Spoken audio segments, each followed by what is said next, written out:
All right, everybody, we here. What it is. We getting into the discussion portion of the live. I do want to go over some points. We're going to deal with some of this NAACP conversation.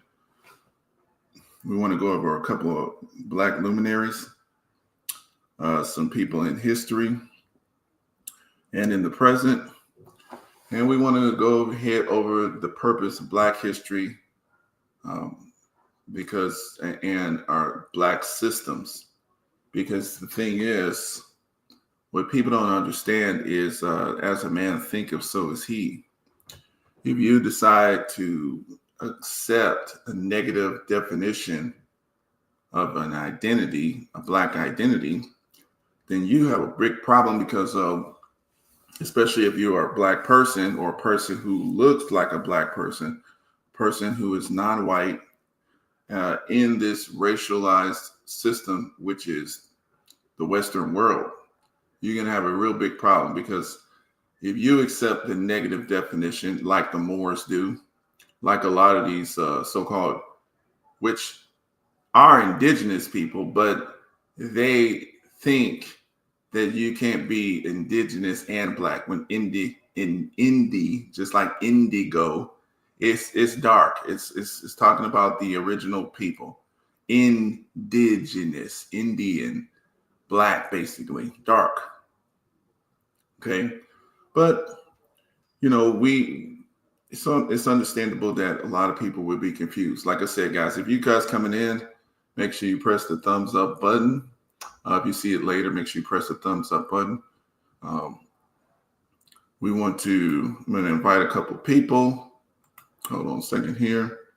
What's up, everybody? If you want to come up, I'm going to drop this link. We also going to invite some people. Make sure you press the thumbs up button on this so that the algorithm will pick it up. Spread it around. And like I said, we want to go over some of this information. We just coming in for a minute.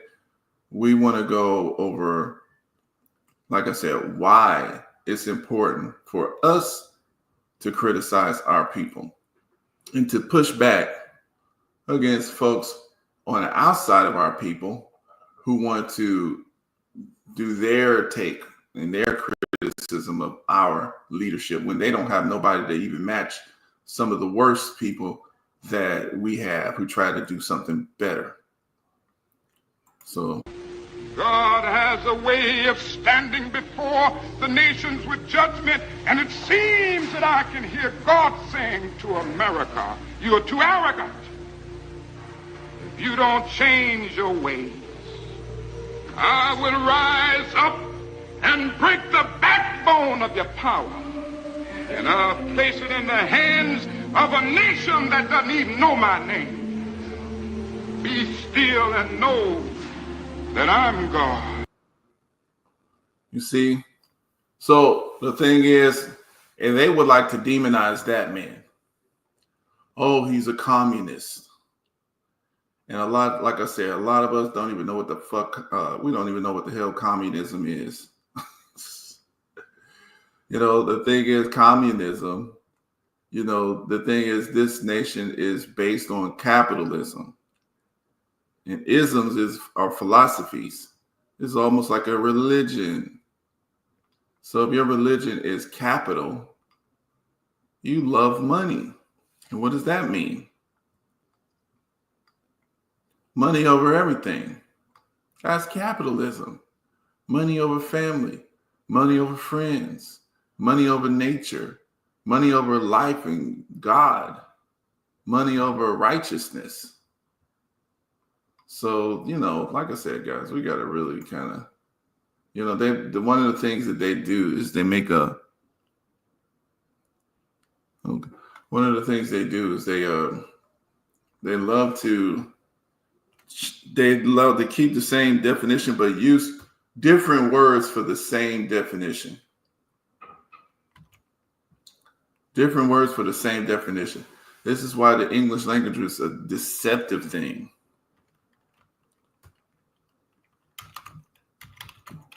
Make sure y'all share this. I'm sharing some of the stuff now.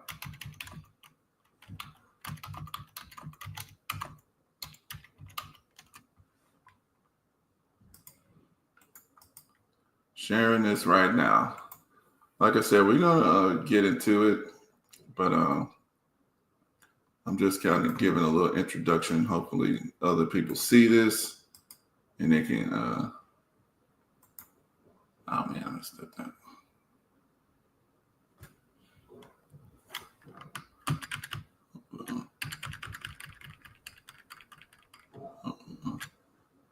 Yeah, hopefully other people can see this, and then we can start whatever. We can get everything started. So let me go share the screen, guys. Let me share this screen. So like I said, that's MLK. They want to destroy MLK. They want to chop. See, because MLK, he represents something. See, a lot of times we listen to the criticism of outside communities on our people, and just because let's say they say something that's probably true, that's probably negative, and we just chime in, yeah, that's true. It's like, do you understand that you're cutting off these people? They don't care if you survive. Okay, MLK represents something. You can't just agree with outsiders when they like somebody else on the outside of your family beating your kid. If they don't have their same mentality and same system of operation and righteousness, then they don't have the same love for your child as you should. So you can't tolerate outsiders just beating on your kids like that, or whooping your kids, or disciplining your kids. Unless they, like I said, you have vetted those outsiders and they have the same system and wisdom, you in love for your family and for your survival and your family line as you would theirs. So then you can say, okay, we are in a community now. Go ahead, let's discipline the children. Let's do it like a village. But if you don't have that, you can't let anybody just, discipline your outside children. And like I said, what's happening here is you got people who are wanting to criticize the civil rights movement, criticize MLK, criticize Black history, criticize diversity.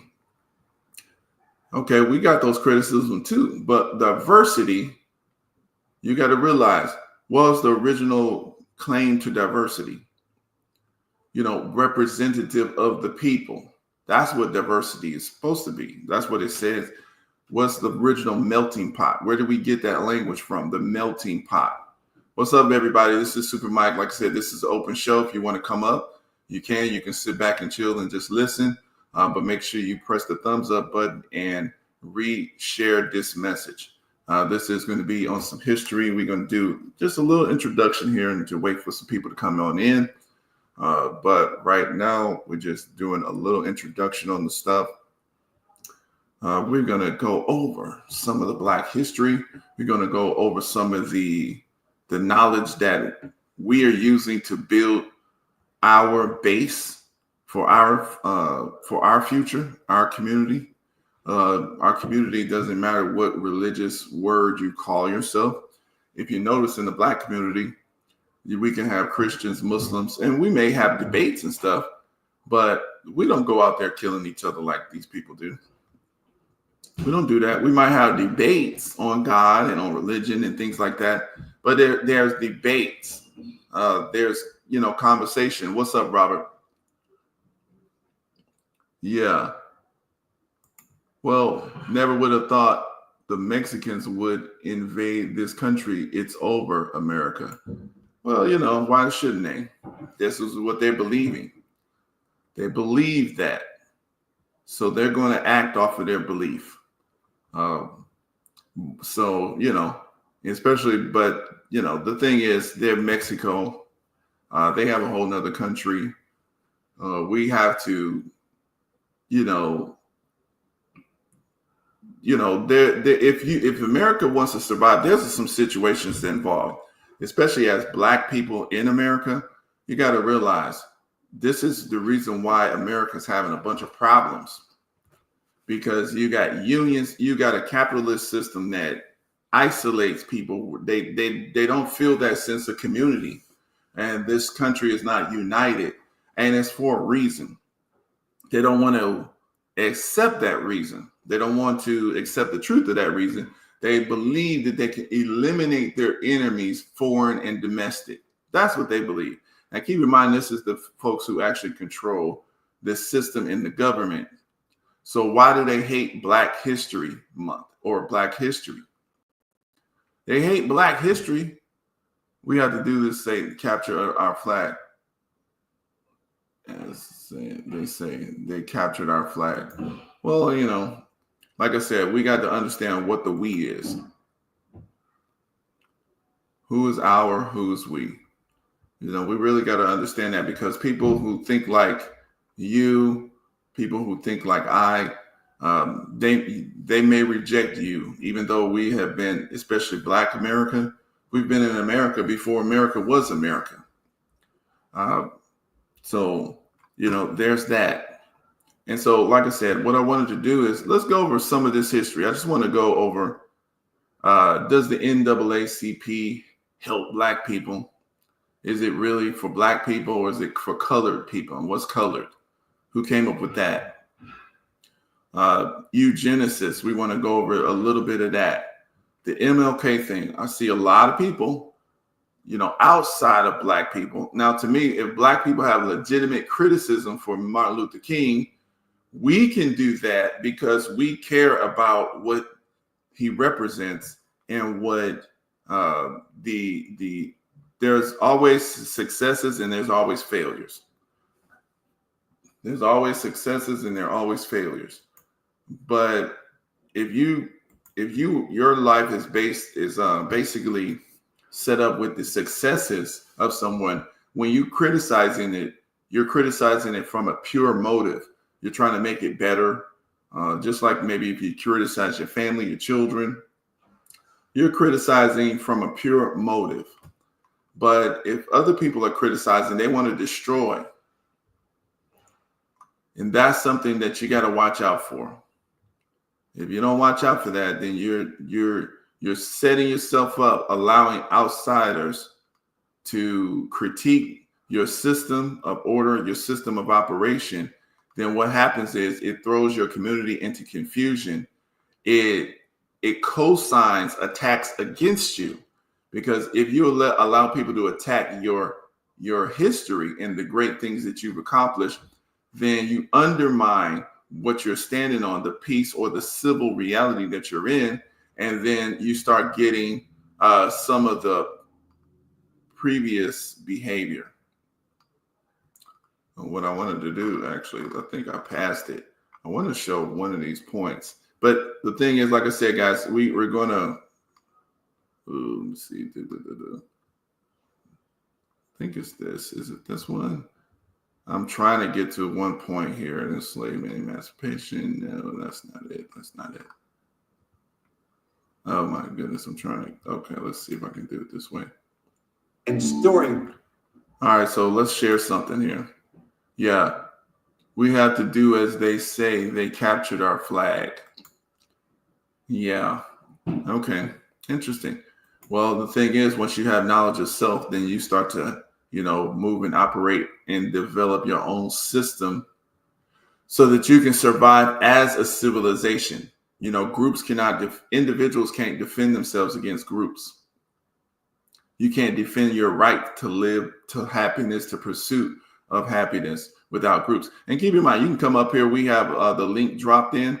Robert Mann, if you want to pop up, we can have the conversation too.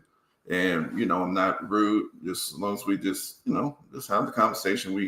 Let me play some of this here. Let me show actually some of this. I'm showing some of this.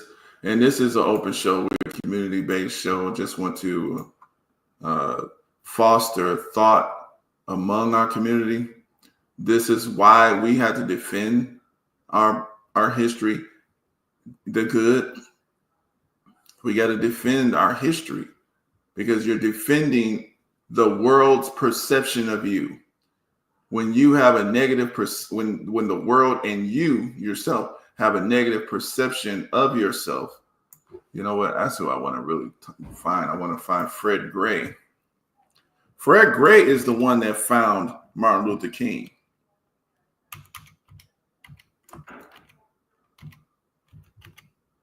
The attorney, civil rights attorney. He basically was the first civil rights attorney.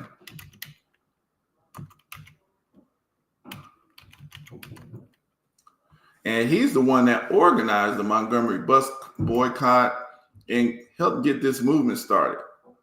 Let's see. I want to get a little more than this. I actually met this elder way back in Million Man March 2018.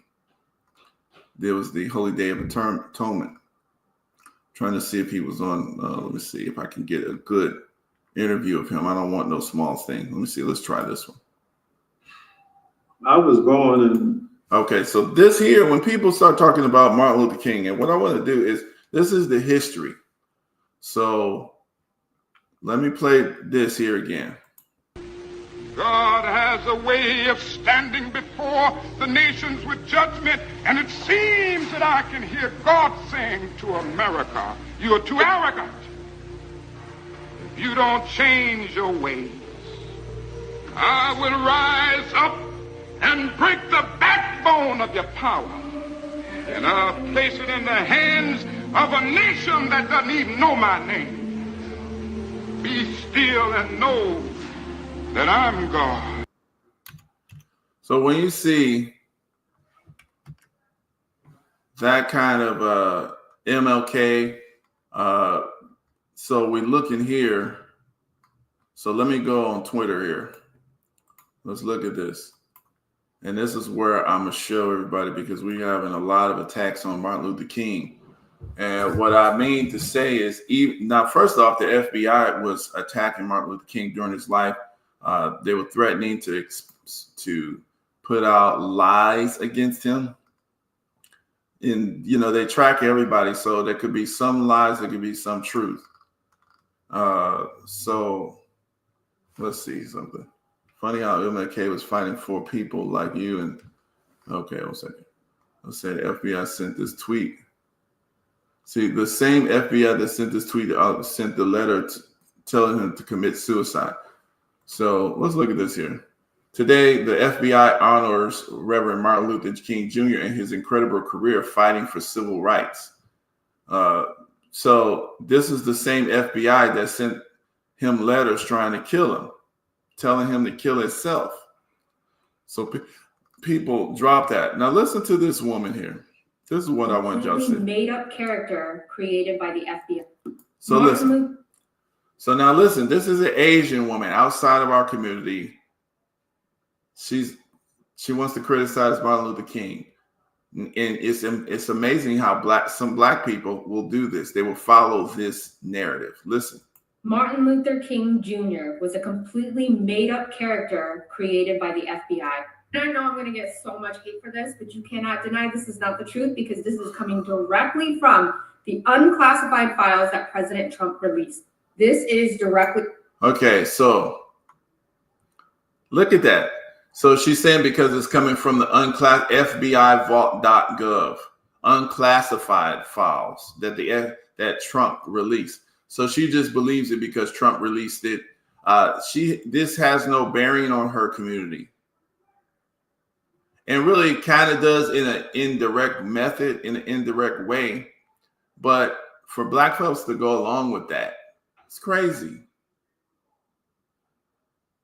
It's really crazy, but let's look at it. From the FBI website, that is vault.fbi.gov. This is where the unclassified document on Martin Luther King Jr., his image, and his assassination is uploaded. Just in the first 5 pages, it completely reveals how Martin Luther King Jr. was selected to be the activist leader and how they pushed it through mainstream media to create their narrative. It states right there in the middle, I know it's kind of hard to read because the files are old. It says Dr. Martin.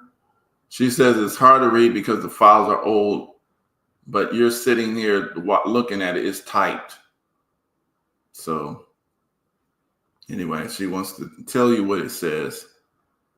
But she says on 1975, William Sullivan Fortner, Assistant Director, Domestic Intelligence Division, Federal Bureau of Investigation, testified before the Senate Select Committee to study governmental operations with respect to intelligence activities. He related that from late 1963, which is the I Have a Dream speech, 1963. Okay. So Martin Luther King was already active before then. Okay. The bus boycott is when Martin Luther King was found. That was 1955. Okay. And so late 1963 and continuing to the assassination of Dr. Martin Luther King Jr., King was the target of an intensive campaign by the FBI to neutralize him as an effective civil rights leader. What is she talking about? Okay, she's stupid. She said she's telling you they selected him and did a narrative that he was a completely made up character, as if he wasn't human, as if he did not exist. This is stupid.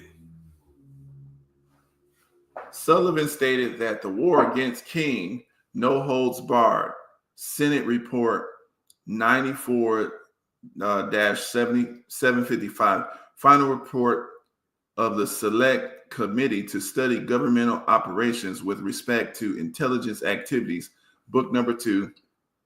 This and other testimony describing this FBI counterintelligence operation. Yeah. Okay, whatever. So it doesn't say anything that she's saying here. So Luther King Jr. was the target of an intensive campaign by the FBI to neutralize him as an effective civil rights leader. And it also says this and other testimony describing this FBI counterintelligence campaign against King reached the public through the news media. Hold on. So create a narrative, hire an actor, and she's saying this is an idiot. Do you see? But like I said, guys, the stuff that she posting, she doesn't know how to even comprehend. But they can say anything because they're outside your community. If any of us go for it, then we're idiots.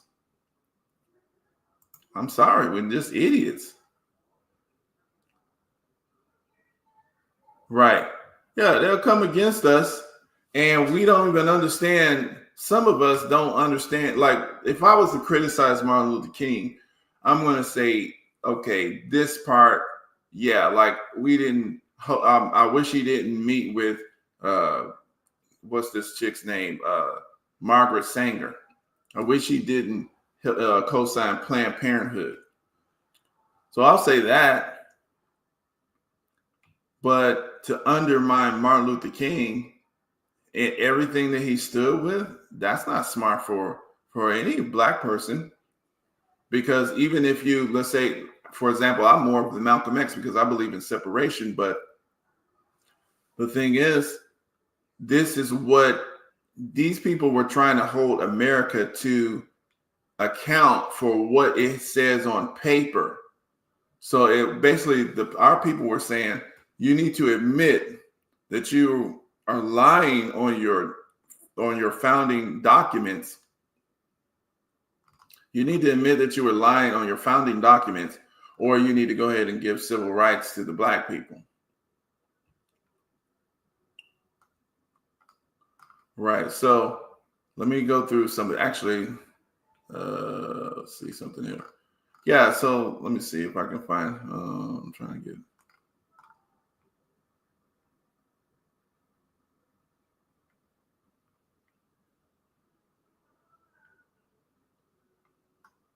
Yeah, and see people, Twitter is wild. Twitter is absolutely wild, but that's something that we do need to get into. If the CIA's files on JFK about this sent out release, y'all do know that most likely going to do this. They're going to redact everything.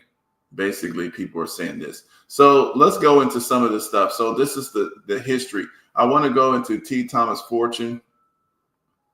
Well, actually, I want to go into Shuttleworth because, no, not this one. Let's do this. So I want to go into Fred Gray, not Shuttlesworth. Fred Gray. This is actually the man who planned the Montgomery bus boycott, which is the thing that started or set off the so-called civil rights movement. This was in 1955. They were actually doing it in 1954. He was a young attorney when he decided to come back to Montgomery, Alabama, to try to destroy everything about Jim Crow and segregation that he could. He's the one who made that initial decision. This is well before 1963. Okay, so this is the grassroots people who did it. You didn't know about him. Him and I forgot Judy Robinson or Joanne Robinson, I believe. And she has a book out. I think she passed on. He just died a couple of years back. But let's listen to some of this real quick. On December 14th, 1930, and we're going to do fair use. This is for commentary. This is fair use of the Fair Use Act of 1964. We're going to speed it up just a little bit, just so we can get through it a little bit. So hold on a second. We're going to do that. I'll try this. I think now we'll try this. We'll do that. 93rd birthday in a few weeks. And I grew up on the southwest side of Montgomery, at 135 Hercules Street, shotgun house. I'm the youngest of 5 children. My father died when I was 2. My mother only had about a 5th or 6th grade education, but she taught the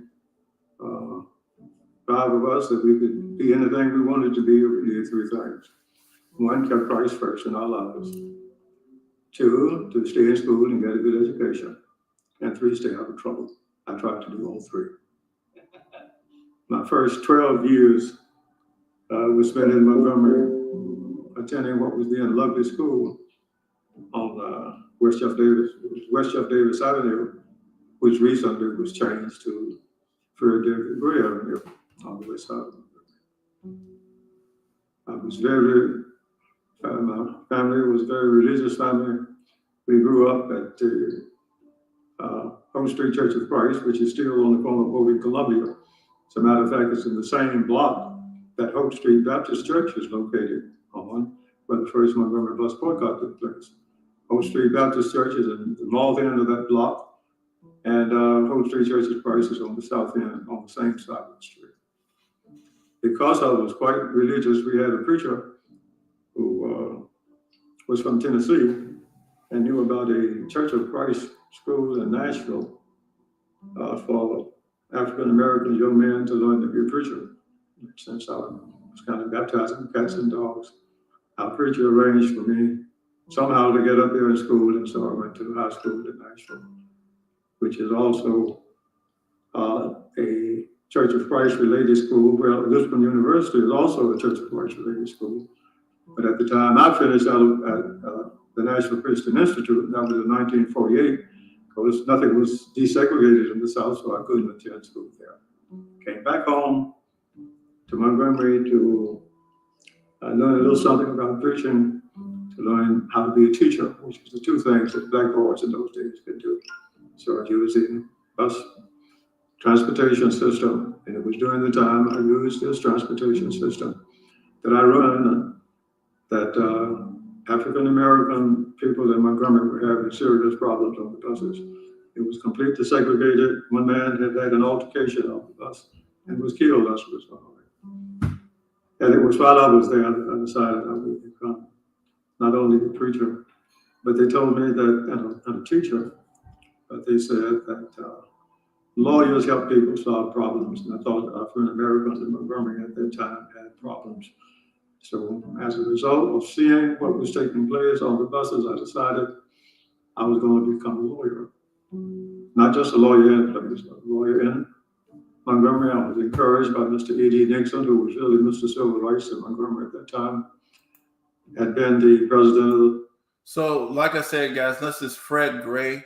Now, keep in mind, we're doing history because this man is he's actually the one who brought and decided to bring Martin Luther King into the movement, because he was orchestrating. He was him and a sister, which is Joanne Robinson, I believe her name is, which I need to find her. Let me see.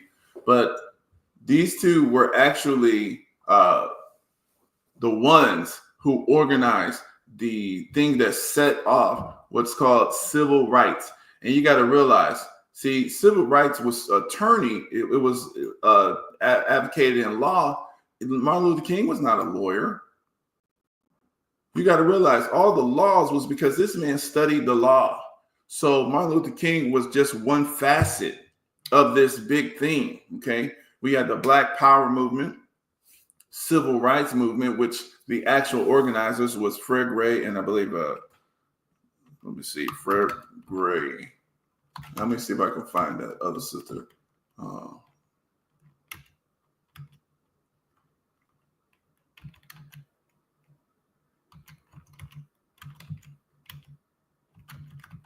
I think this is what it is. Right. See, yeah, Joanne Robinson. See, he was the first civil rights attorney. He has a book. Okay, let me see. Death of Flyer. Is this her? Right. This is Joanne Robinson. Hopefully you guys can see that. Yeah. So this is Joanne Robinson. She passed away in 1992, according to this. And let's read her bio here. Who was Joanne Robinson? After a verbally abusive encounter on a segregated city bus, Joanne Robinson became an advocate for equal rights for, I don't really like the term African Americans, so I'm just going to say foundational Black Americans. Black Americans. She led a successful city bus boycott that gained national attention and the support of Dr. Martin Luther King Jr. Her early life, born April 17, 1912, in Colden, Georgia. Robinson was the 12th child of her farmer parents, Owen Boston Gibson and Dolly Webb Gibson. Following her father's death, 6-year-old Joanne and her family relocated to Macon. Robinson was valedictorian of her high school graduating class and became the first college graduate of her family when she earned a bachelor's degree from Fort Valley State College in 1934. Her early career. Following her graduation from Fort Valley State, Robinson became a public school teacher in Macon, Georgia, a position that she would hold for the next 5 years. Although also during this time, she earned a master's degree from Atlanta University and went on to study English at New York Columbia University. After a year, she moved to Crockett, Texas to teach at Mary Allen College. In 1949, Robinson moved to Montgomery, Alabama to teach English at Alabama State College. So this is a state college. And that's important because this is why you don't know about her. And this is why they had to get Martin Luther King. They had to get somebody to be the face, to take the public brunts and bruises, who was strong enough to take the public brunts and bruises, who could communicate well, because they had jobs. And as soon as white folks realized that these Black folks was organizing this movement, they would lose their jobs. They would be fired. But they were the ones organizing and putting the battery behind Martin Luther King. Okay? But Martin Luther King, he was vital because he was strong enough to take the public scrutiny. He was strong enough to take the public scrutiny. And this is the history that we have to understand. This is what it takes to make things happen. You can't do everything in silence. You have to have public and background folks. And so Robinson experienced the prejudices underlying racial segregation firsthand, late 1940s, when she was screamed at for sitting in the empty white people section of a city bus. So this was a big deal. Okay, Black folks got sick of this bus thing. We think it's, we literally take this stuff for granted nowadays. We be laughing at it. We do not understand the context of what these people were dealing with on buses. This was an important issue. You get on the bus, you pay your taxes, these people screaming at you because this is the white section. And when that became filled up, you got to move because the white people want to sit in your section too. And that's the same thing they do with our neighborhoods. So Robinson experienced the prejudice underlying racial segregation firsthand, late 1940s, when she was screamed at for sitting in the empty white people section of a city bus. The driver pulled over to yell at her, and Robinson fled the bus, fearing that he would hit her. Disgusted by the incident, she began to mobilize against the segregated city bus system. See, this is the real motive of the movement here. People were sick of this shit. This was real. People were getting killed. You heard Fred Gary say that he seen an altercation over the city bus situation, and a black man was killed over that. That's when he decided, I don't want to do this no more. We got to use our attorney. I got to become an attorney so I can help solve this problem. So when Robinson became president of the WPC in 1950, she focused the organization's efforts on desegregating buses. That's how mad she was over that. Working with attorney Fred Gray as her advisor, she met with the then mayor of Montgomery, William A. Gale. The city's leadership was not interested in integrating the buses. However, so Robinson conceptualized a boycott. So this is what she did. She thought of that. We're going to stop paying y'all. See, this is how you hurt people with their money. This is one thing, since they love money so much, let's try to take that away from them. Following the arrest of Rosa Parks, 1955, Robinson distributed a flyer that she'd written up urging for Montgomery's Black Americans to boycott city buses on December 5th of that year. With the help of John Cannon, chairman of Alabama State's business department at the time, and 2 students, Robinson distributed more than 50,000 flyers overnight calling for the boycott. When the boycott proved successful, 351 days, I believe it was, which is over a year. Well, almost a year, I should say. They didn't ride the buses. The boycott proved successful. The Montgomery Improvement Association, led by King, they brought Martin Luther King in. So they did the boycott, and they had Martin Luther King out front, you see, to protect all the other organizers. He would take all the brunts and the bruises and the public scrutiny. Okay. See, this is a systematic, methodological, organized movement. It's not just some rioting in the streets. And yes, a lot of black folks don't have the teamwork skills, but you know what? We can't pretend that when we go through Black history, we can't pretend that all of us don't have that. A lot of us don't have that, because once the white people realized, like, wow, these black people can organize. This is what integration was for.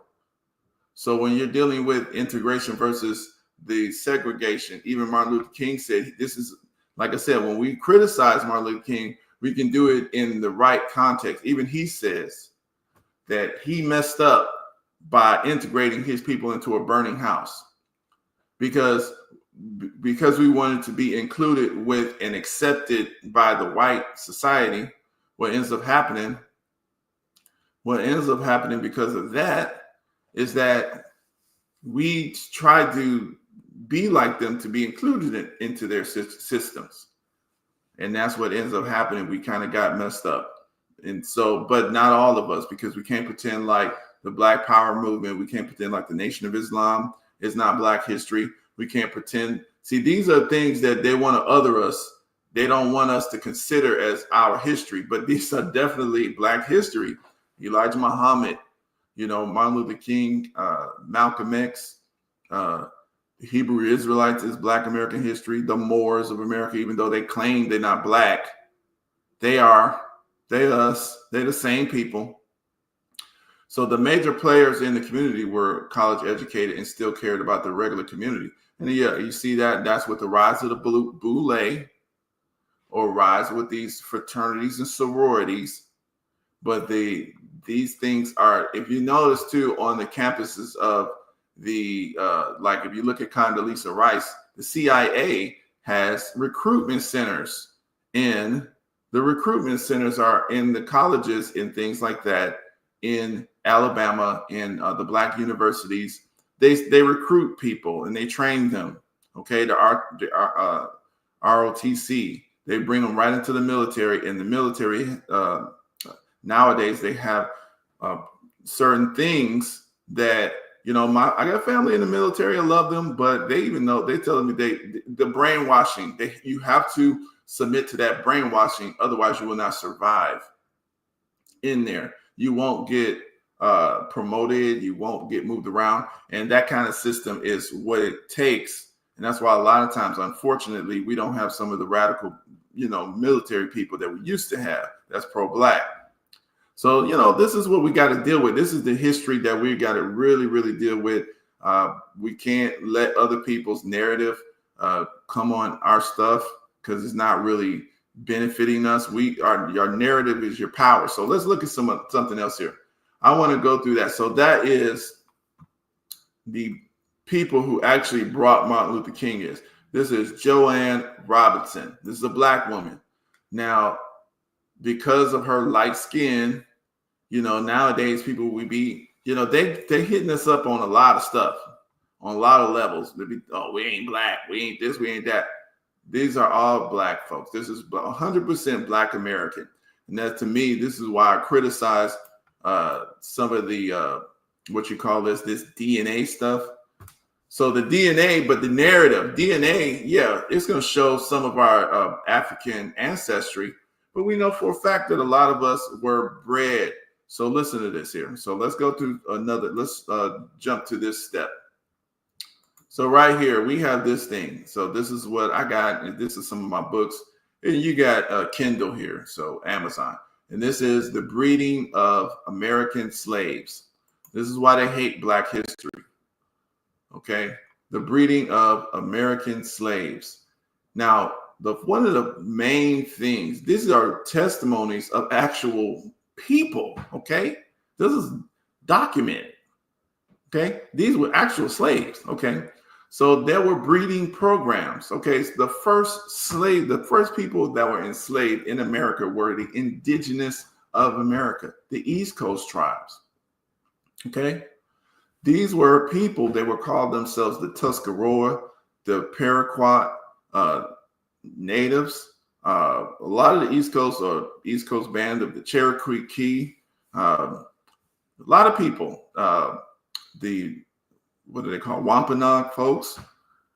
Okay, if you look at a lot of these tribes today, they're straight up Black. The Lumbee Nation, and all sorts of tribes that no longer exist because they were genocided. Okay, there's a lot of tribes that were genocided. So you can't get a DNA profile on a tribe that was genocided, 300 years ago. How are you going to get a DNA profile on a tribe that's no longer exists?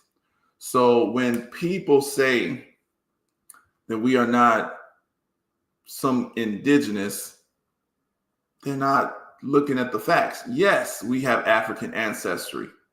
Does not mean we all originally came on slave ships. See, that's their narrative. And see that if you accept that narrative, then you think like we're too stupid to make boats and travel the planet. But how do you say we're too stupid to travel the planet on boats before Columbus, when you go to every part of the planet and you see different dark-skinned Black people?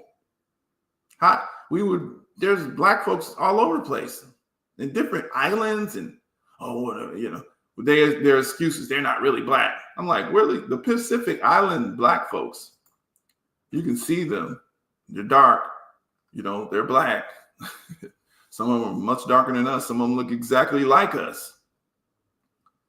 But because they have not given us that cosign to accept that truth, we want to argue so that the white folks can be right. That's a mistake. Stop accepting the narratives. Do some of the research yourself. Some people, yes, they mix in idiot people. They mix in idiots so that way, you would reject everything. But all the information is not incorrect. So with this particular narrative, you'll find, you will find many of these narratives, many of these documented. People talk. I was born in Greensboro, Alabama. Sally Houston and Peter Houston was my parents. They had 2 girls, a boy. They died when they were small. But me, they always told me my mother died when I was 3 years old in the cradle. I don't, for a fact, know much about my own people. Miss Agnes raised me for a house slave. She nursed me with her Mary.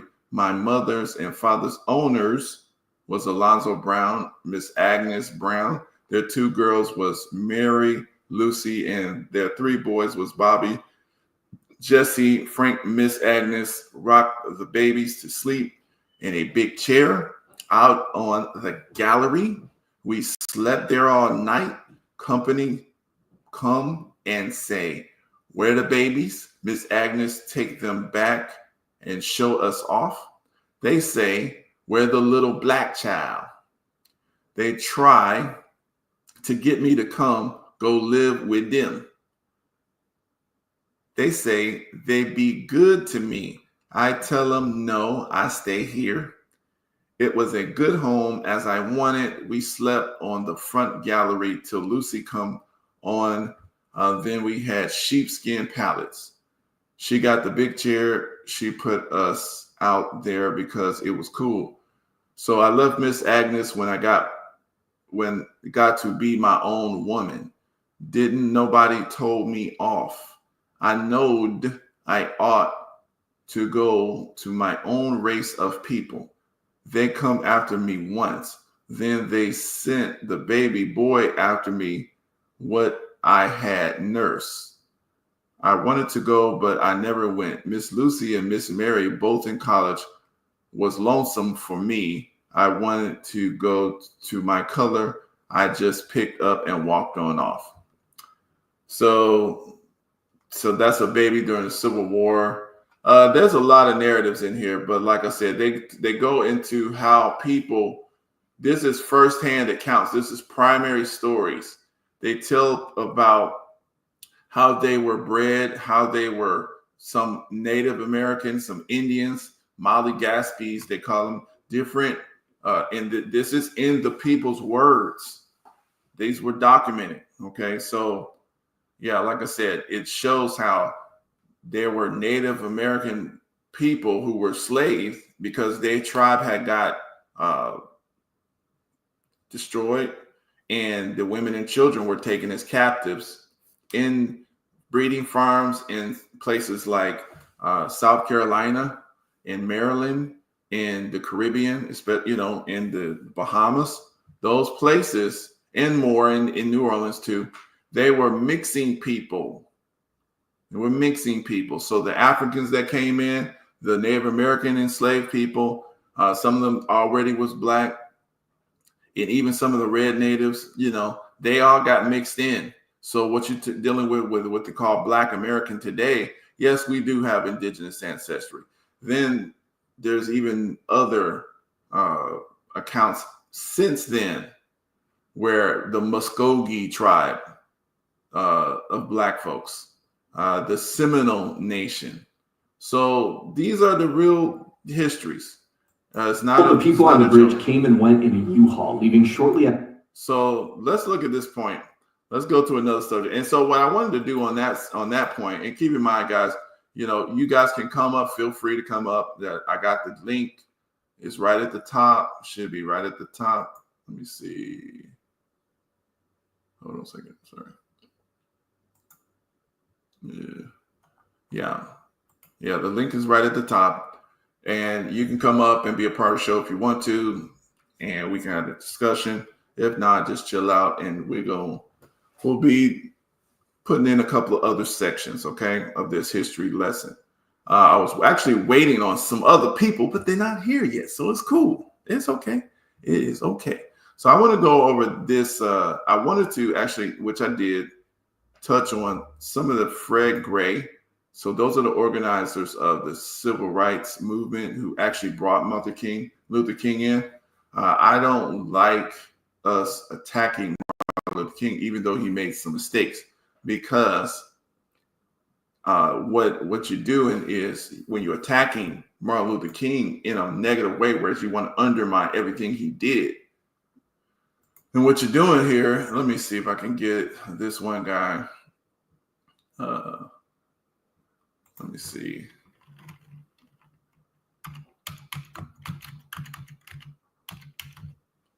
Let's see. So they're calling them people a communist. Okay. And the thing is, okay, so let's look at this white man. Say, I never seen this one before, but like I said, there's several of them, and there's black people that sits. Oh, this one, I think this is the one. History lied about him. Okay, John Doyle. Let's look at this. Okay. Are you willing to admit as a conservative that if you think so much of what you are taught in history is a liberal lie, which it is, are you maybe willing to extend that same standard to MLK? That's all I'm asking. So FBI counteragent Carl Prussian wrote in a sworn affidavit to Congress, I further swear and attest that Martin Luther King Jr. was always set forth as the individual to whom communists should look and rally around. Hereby also state that Martin Luther King Jr. has either been a member of or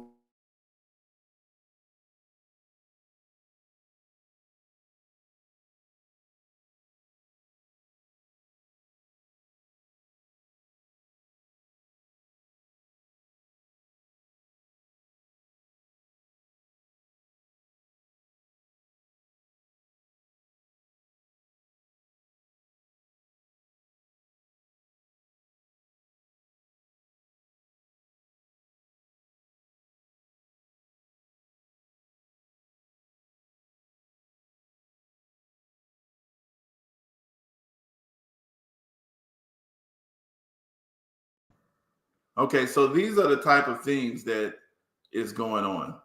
These people are absolute idiots, but if we don't understand their method of firebombing and of lies, then we will internalize. Our own people will internalize. Our children will internalize this crap.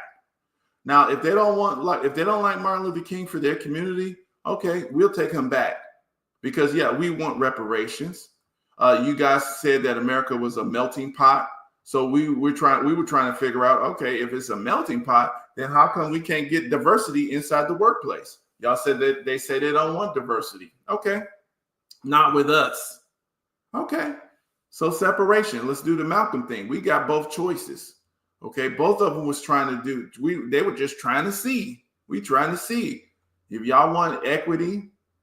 In the relationship of American stuff, you want to say that Martin Luther King was adulterous. There is no proof of it. I've yet to see anyone give us some legitimate proof besides a stupid FBI file of the homosexual J. Edgar Hoover, who was literally messing around with dudes and lying on and sending false letters to all of the black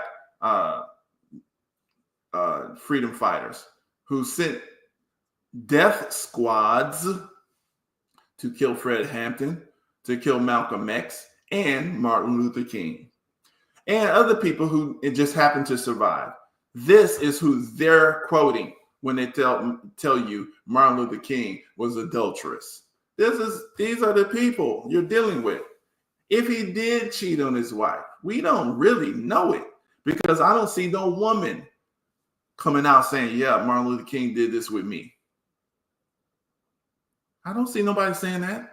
All we have is the FBI file. So y'all need to understand that. So, like I said, these are the idiots. This is not a person, a black person. He doesn't care. Because this is what, like I said, I show how a lot of Hispanic Americans, they believe in undermining. They believe they're white, first of all. So they undermine everything black people do. And then what ends up happening is they F around and find out. So, I mean, I've seen it so many times in the last few days, these people. And keep in mind, guys, this is a open show. You can press the thumbs up button. If you don't want to come up, that's cool. But make sure you spread the show, press the like button so we can get circulated in the algorithm. And we appreciate your presence. And like I said, make sure you make a comment. Thank you to Robert. Robert Mann has been active, and I'm glad that you're active there. And we appreciate your time on the show. This is just to spread intelligence. It's bad audio. You can't hear. Oh shit. Hold on. Bad audio.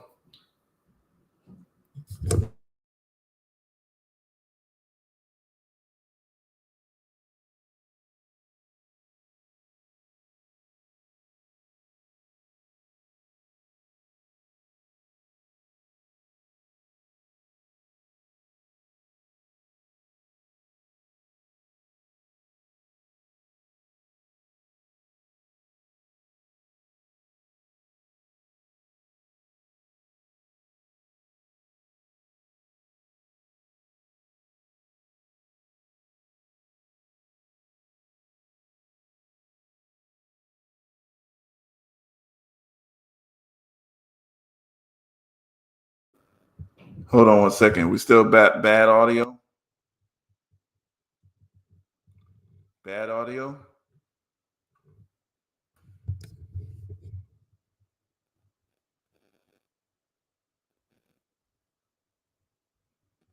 Hold on a second, guys.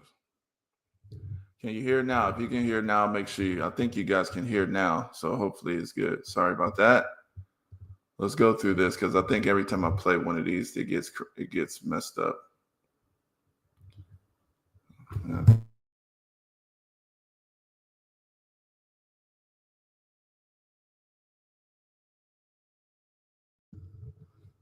All right, so I'm gonna have to keep an eye on that because I think that's what happens. All right, so let's keep it moving. Sorry about the bad audio. Let me go through this again. Hopefully you guys heard it. Let me go through this again, see if you make sure we heard all of this here.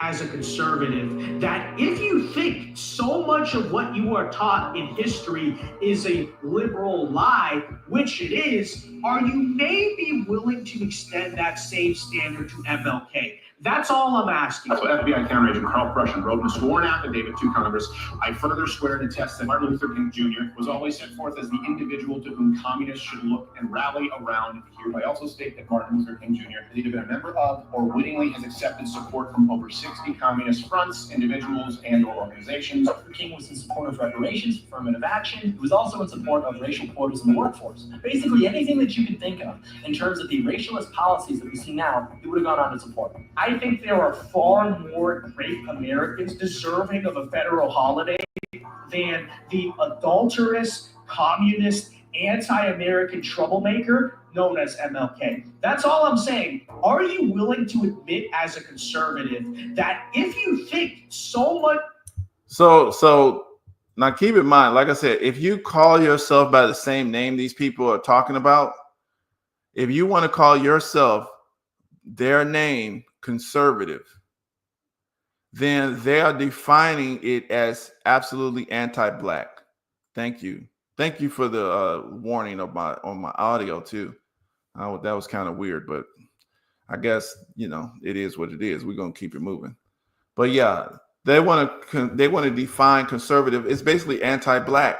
If that's the case, we need to not argue with them. Let it be. They want to be against us. We better defend ourselves.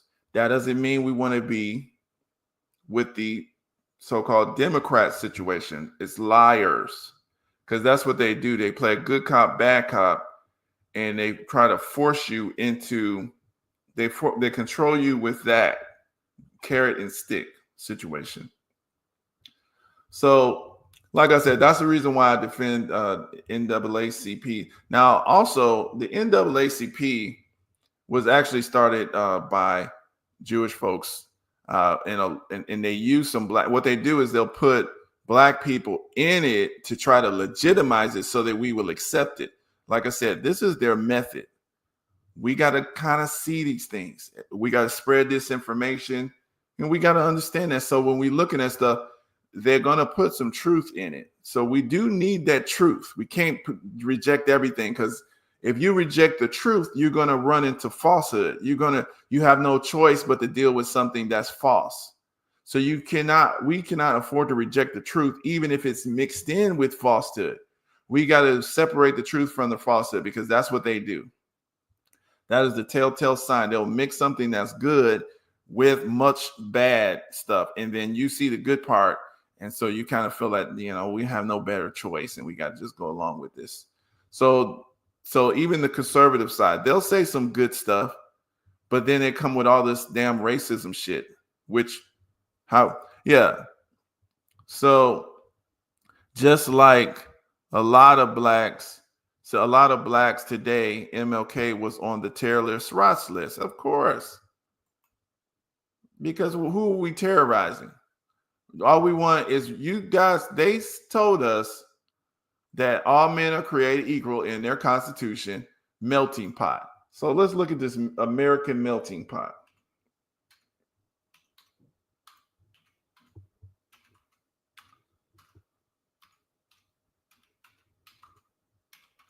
What does that mean? Let's look at what they say. This is their term.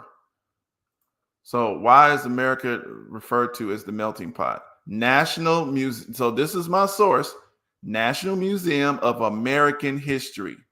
This is what they were saying way back. Okay. So I just want everybody to understand this. So this is what Martin Luther King was saying, that, okay, if you guys are a melting pot, what does that sound like? Diversity, because who's here? We got white people here. We got black people here. We got Native Americans and some Mexicans, because the Mexicans, they shouldn't be called Mexicans, but their ancestry is indigenous mixed with Spaniard, which is white. So they're what they call mestizo. That's what you're looking at when you see what we call a lot of a Mexican type. But that's who's here. So what are these folks talking about with this melting pot thing? Does it apply to black people? This is what they were saying. So it says, description, melting pot is a term that was used to describe Americanization, in which immigrants adopt American culture and abandon culture from their home country. Mexicans aren't doing that because they keep flying their flags. Date made 1962. Okay. So modern terms include salad bowl, mosaic, kaleidoscope, in which different cultures mix but retain distinction. They said that the melting pot dated to 1962. Okay. And they say that it came from Detroit, Michigan, which is my hometown, and union labor sweatshops. So this is a bunch of immigrant stuff. That's the melting pot thing. But that's what DEI came from. The black people was pushing DEI because that's what y'all said y'all was about. Y'all said y'all was about that DEI life, white people. So let's go over just one more here. I want to go over this. T. Thomas, because we want to touch on the NAACP. So T. Thomas Fortune, this man looks white. His father is white. He was a slave, though. His mother was black. See, this is the reason why a lot of the conversation nowadays with the one drop rule, the reason why the one drop rule is valid is because this is how it was enforced in America here. So just because you had a white father or something like that, or white mother, didn't make you white. You was black, and you was treated such, and you integrated. This is our history here. And so all of us today, this is what we are. This is the mix that is called Black America. Okay. There's no, Black America, that's what we are. All right, let me go through a little bit of T. Thomas Fortune because he's not relatively known much, but he is very, very important for us to know about, especially when we're dealing with organizational, because his organization, he's the one that started the precursor to the NAACP that was actually effective for Black people. So T. Thomas Fortune, Black journalist, editor, writer, born into slavery, 1856, to Sarah Jane and Emmanuel Fortune, raised in Marianna, Florida. As a child, he witnessed the politically motivated violence of the KKK.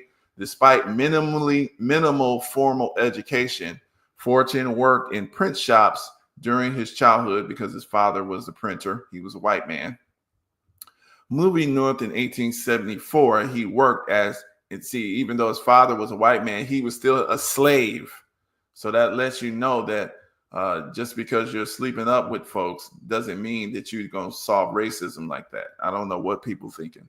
But anyway, moving north in 1874, he worked as a customs inspector in Delaware's Eastern District before briefly enrolling in Howard University, 1876. Deciding he would become a journalist, Fortune left Howard less than a year after he arrived. His first newspaper was the People's Advocate, based in Alexandria, Virginia, founded in 1876. After marrying Carrie Smiley and having his first child, Fortune moved to New York in 1881. He established the New York Globe newspaper after he changed the papers twice. First to the New York Freeman, then to the New York Age. This publication served until 1960. Wow, that's good. And you can look up these records because these are documents of our history when they do this, because it's basically like YouTube channels or when people document what's going on in the life. So the conditions of Black people in the Southern United States became his primary concern. The press was his weapon to change those conditions.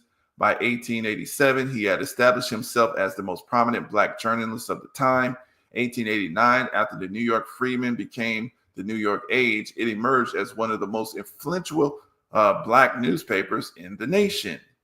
Fortune remained editor of the Age until 1907.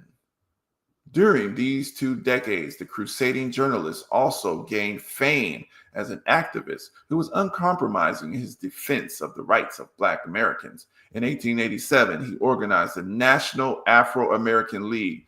This is the precursor to the NAACP. It's called the National Afro-American League. And if you remember on the cartoons we used to have, they used to have what's called the Justice League. These are coming from that. So, this is very important. So that league, 1887, he organized the National Afro-American. So African-American or Afro-American was back in 1887, at least.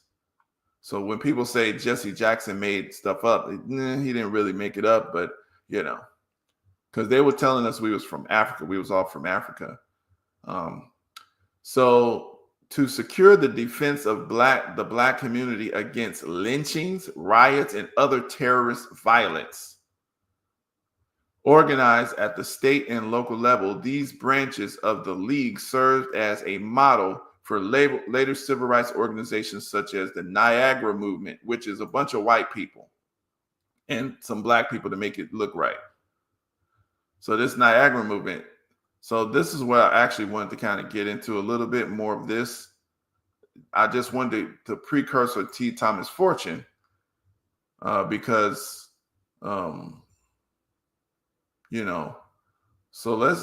because this is where they got it from. They let T. Thomas Fortune's organization die because he was helping. He was on to the Black folks, and it died because he didn't get the funding. But the white people, what they did, and Spingard and all these guys, they created this other movement. So the principles behind the Niagara movement were largely in opposition to Booker T. Washington's philosophy of accommodation. And that's debatable, but we can, but so the Niagara movement is what I wanted to actually, let me see if I can find something there.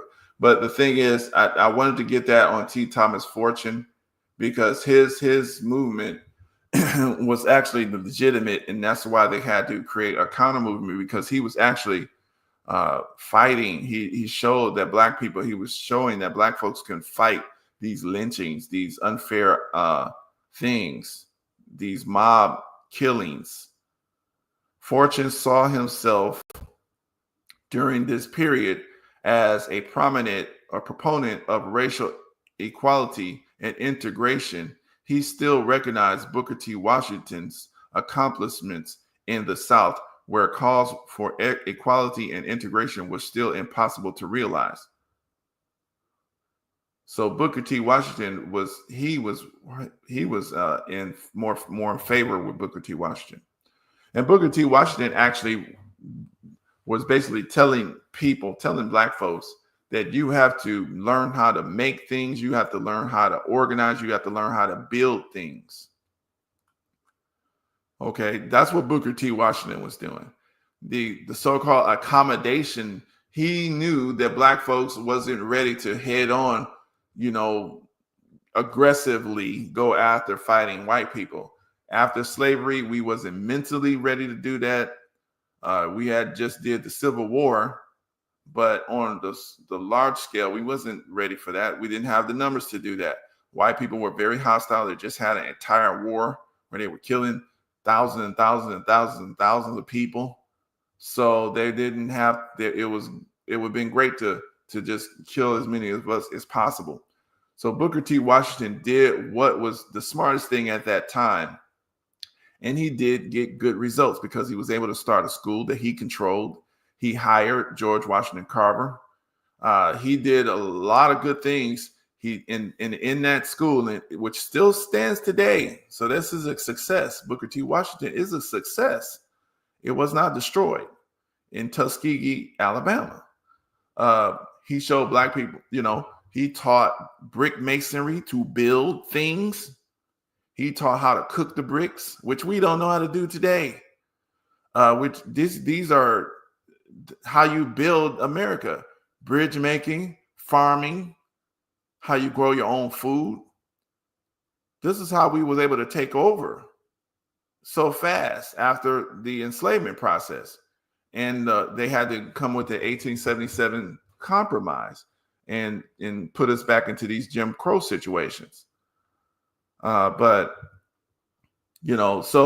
let me quickly go through some of this, and then we're going to end the show off in a minute.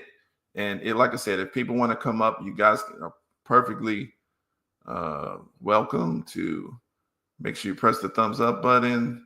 Also, I'm going to drop this link one more time just in case you guys want to come up before we end the show and touch on something or, make a verbal comment. It's all good. But these are some black history. These things are the reason why they hate black history. Okay, because we've been right here with these people. They always talking about freedom, justice. They always talking about the home of the brave. These people were enslaving folks. They were murdering people. They were stealing labor. This is how we built the country, and they pretended that they did. They don't want their children to believe the truth. They want to accept and believe lies. Okay, so that's what's happening here. Okay, let's keep it moving. But what I wanted to do, so that's T. Thomas Fortune. Now, there's a lot of people that says that the NAACP did not help anybody. I love this brother's content. Mac Ingram, he's an attorney. His name is Julian Johnson Law. He has a YouTube channel. You guys should check it out. Check this YouTube channel out. Because he goes over a lot of actual cases. This story highlights how black families had to fight so that we can have at least civil or decent, respectable conditions today. Okay, we know that the conditions are not as they should be today, but we got a much more respectable condition today because of the fights of our ancestors. And the fights of our ancestors put these white supremacists back on their heels, in their place, because, you know, they make it seem like, you know, white folks can just come up there and do what they want to do. They was getting, you know, we would kill some of them. We would shoot some of them. And yeah, we would suffer, but, you know, that one was dead. You know, he was gone at least. And we suffered for doing that. But it made them respect us. They had to wait before they just, you know, ran up there. That's why they had to get a bunch of people. They had to get mobs of people. So let's listen to a little bit of this case. And this is partially the reason why I say, even though the NAACP was not as strong as what T. Thomas Fortune made, but it had to kind of be a little respectable, because this is what, excuse me, this is what, you know, black folks, it was there for black people, and it did do some good. Today it is totally not really, it literally cannot, it could disappear and nobody would know the difference. Just like DEI. DEI can disappear and black folks, we wouldn't know the difference, you know. Same thing with the NAACP nowadays. I don't know what they do. And then they separated the NAACP nowadays from the law part of the NAACP, which was the main part that actually was doing something for a few black families. But let's look at some of this brother's content and see what he's talking about. This is from Mac Ingram, the history of Mac Ingram. And due process were concepts that did not apply to black people. If you were black, the government could and would do anything it wanted to a black person. Lies would be accepted as truth, and the law would be twisted and contorted to ensure that a black person would get the unjust outcome that Jim Crow wanted. All right, so let's fast forward a little bit so we can go to some of this. Carolina. Because he was a black man, that meant that sooner or later, Jim Crow was going to come looking for him. And that's exactly what happened. In June of 1951, Mac and his family were doing what they always did during that time of the year. They were farming their land and trying to survive. On the morning of June 4th, 1951, Mac needed to haul some hay, but he did not have a trailer. Now, this was no issue for him because he knew that he could rent a trailer from one of the white farmers in town, like he had done many times before. Mac left his home and headed to the farm of Aubrey Boswell. Boswell was a farmer that Mac knew very well and had rented from in the past.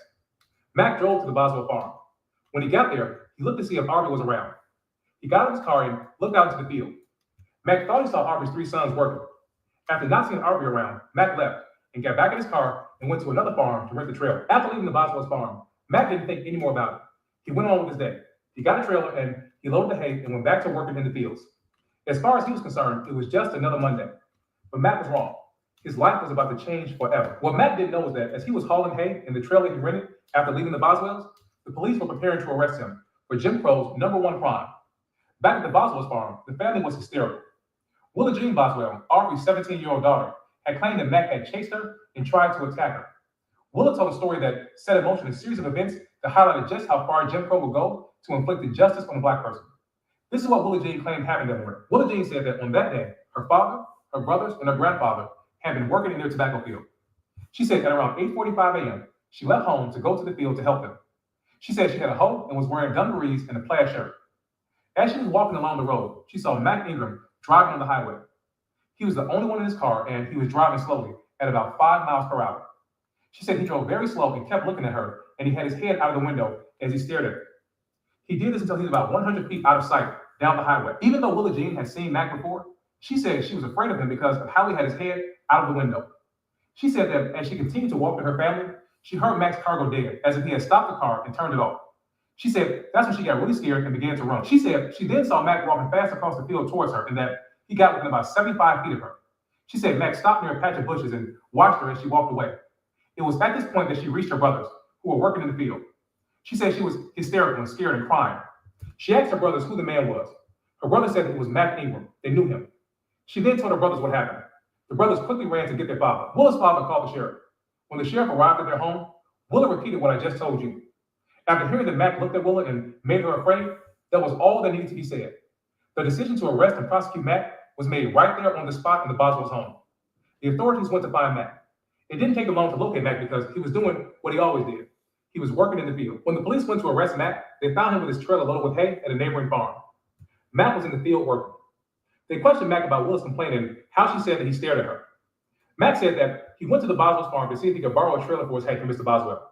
He said he looked for Mr. Boswell around the yard and couldn't find him. Mac said he saw one of Mr. Boswell's kids walking and carrying a hoe, and that he walked across the cornfield to find Mr. Boswell. When he saw the 3 Boswell boys in the distance, he went back to his car and left. Mac thought that Willa was one of the boys. Mac left the Boswell's farm and went down the road to a man named Ron Jones' farm and rented the trailer from him. And then he went to the Simpsons farm and loaded the hay. This should have ended the investigation right there. Mac had all the evidence and the witnesses to prove that what he said was true. But it didn't matter what Mac said. When it came to this allegation, there was no way that he was getting out of this. Jim Crow demanded a pound of flesh to be given. Mac was arrested right there. After Mac was arrested, he was taken back to the Boswell home. The sheriff's deputies left Mac locked inside of a hot car while they went inside and talked to Willa and her family for over an hour. It was as if they were making sure they had their story straight. After that, they took Mac to the jail in Yanceyville. The deputies told Mac that he better confess to trying to violate 17-year-old Willa. Mac told them he had no idea what they were talking about. He told them he was only there to rent the trailer from Mr. Boswell. Mac told them he didn't even know the Boswells had a daughter. The criminal proceedings against Mac moved quickly. Luckily, Mac was able to get E. Frederick Upchurch to represent him. He was a 76-year-old white attorney in Yanceyville who was well known and respected. His son, Frederick Jr., also known as Fritz, joined his father on Mac's case. The father and son team thought that Mac's case was bogus and were determined to do all that they could to vindicate Mac. Even though the Upchurches believed the charges against Mac were ridiculous, the prosecutor did not. The prosecutor was a man named W. Banks Horton, and he wanted Mac to be convicted and put in jail. Upchurch Sr. did not believe that Horton had a strong case against Mac and tried to get the prosecutor to drop the charges before emotions and tensions escalated and the case became well known. But Horton refused. Mac's case was going forward and there was nothing that could be done to stop it. Mac was arraigned in the Recorder's Court of Caswell County. These were courts that were known as general law courts. They had more jurisdiction than the Justice of the Peace Court, but not as much as a trial-level superior court. Many times, judges in Recorder's Court had no legal training at all. Mac was charged with intending to violate 17-year-old Willa Jane Boswell. Mac stayed in jail for 4 days until the Upchurches could pay his $1,500 bond. But after Mac came to court, the prosecutor asked that his bond be raised to $1,800 because he knew that Mac and his family could not come up with that money. Mac was released after they were able to pay the new bond. There was talk in town that a mob was going to come to Mac's house and lynch him. At Mac's trial in the Recorder's Court, Judge Rob Vernon presided over the trial. He was a farmer with no legal training and didn't even graduate from high school. The trial in the courtroom had all the hallmarks of segregation. The front of the courthouse had a Confederate monument. In the courtroom, 2 Bibles were used to swear in witnesses. One new one for whites and one old beat up one for black people. The prosecution's star witness was Willa Jane Boswell. Willa Jane testified about how scared she was from Mac eyeballing her. Willa Jane even broke down in tears in the witness stand, and she said how, had it been anyone else other than Mac Ingram, she would not have been scared. But because Mac kept looking at her as she was walking, he frightened her. But she admitted that Mac never got within 75 feet of her and never touched her. Prosecutor W. Banks Horton argued to the court that Mac must be convicted and that young womanhood must be protected from black people. He used a racial slur when referring to black people. Before rendering his verdict, Judge Vernon reduced Mac's charge to be in compliance with a 1947 North Carolina Supreme Court decision that held that non-touching incidents were not acts of violating someone. After this, Judge Vernon found Mac guilty and sentenced him to the maximum sentence allowed, 2 years in prison. The Upchurches immediately filed an appeal to the Superior Court, but the Upchurches were not alone in their fight to... So keep in mind, they actually filed a charge for him because this woman felt like she was scared. This man came to borrow a wagon for some hay. He thought she was a boy. He thought that she was one of the sons. And he was just looking for the man so that he can borrow the little wagon for the hay. Because she was scared, this man got to go to prison for 2 years. Okay. That's how they wanted to play it. That's what they was trying to do. That's the situation there. And let's keep it moving just to see what happened. Who was helping him? Mac's name. That is when the NAACP got involved. It sent attorneys Conrad Pearson, Martin A. Martin, Spotswood Robinson III, and Robert L. Carter to help with Mac's case. Before I continue with the story, I have to tell you about these black lawyers.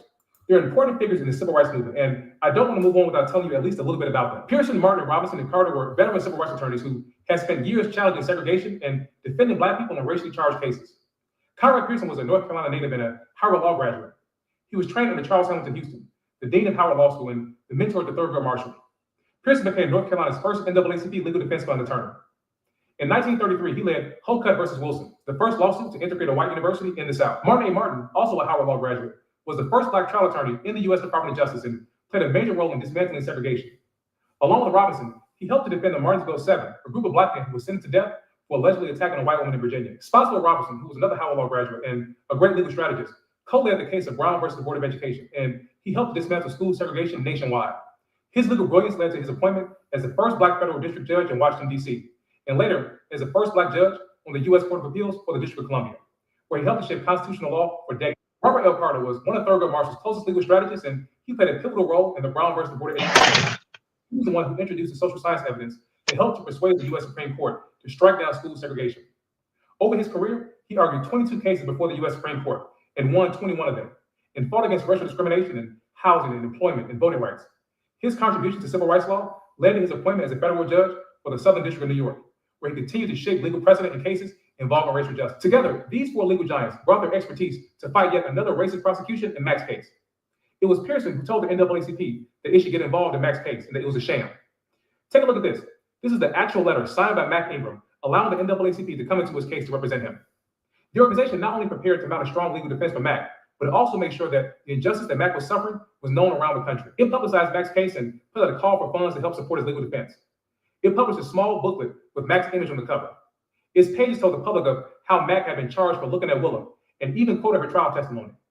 This booklet also provided images of Mack and his family. The NAACP wanted the world to see Mack as the father and husband that he was, not the monster that he was made out to be in the Yanceyville court. It wanted the public to know how ridiculous and unjust Mack's prosecution was. People from all over gave to support Mack's defense and to support his family. NAACP records show donations being sent to them to help Mack. Someone from Chile even sent 1,000 Chilean pesos to Time magazine for Mack. Time had written about Mack's case. Time magazine forwarded the money to Thurgood Marshall and the NAACP. Others gave $5 and $10 donations. People wanted to support Mack in his fight against injustice. Black people in Yanceyville believed that there was more at play in Mack's case than him staring at a white girl too long. One of Mack's neighbors said that whites did not like the fact that Mack farmed independent from them. Mack rented his land and he owned his own mules and tools. He was not on a traditional sharecropping relationship with white landowners that kept people bond in a modern form of slavery. Unlike a lot of other black sharecroppers, Mack did not end the farming year behind on the white landowner. He kept most of what he planted. This apparently angered a lot of whites in the area. This was a sentiment shared by Thurgood Marshall. In a letter to Herb Nipson, who was an editor of Ebony magazine, Marshall said that Mack's case was one of the most important cases in criminal law because it demonstrated what can be done in a community or the South where black people are often denied a fair trial. So this is what we want to do is we want to get some discussion going on. So what's up, Leroy? Hold on a second. What's up, Leroy? You up in? Leroy, you still there?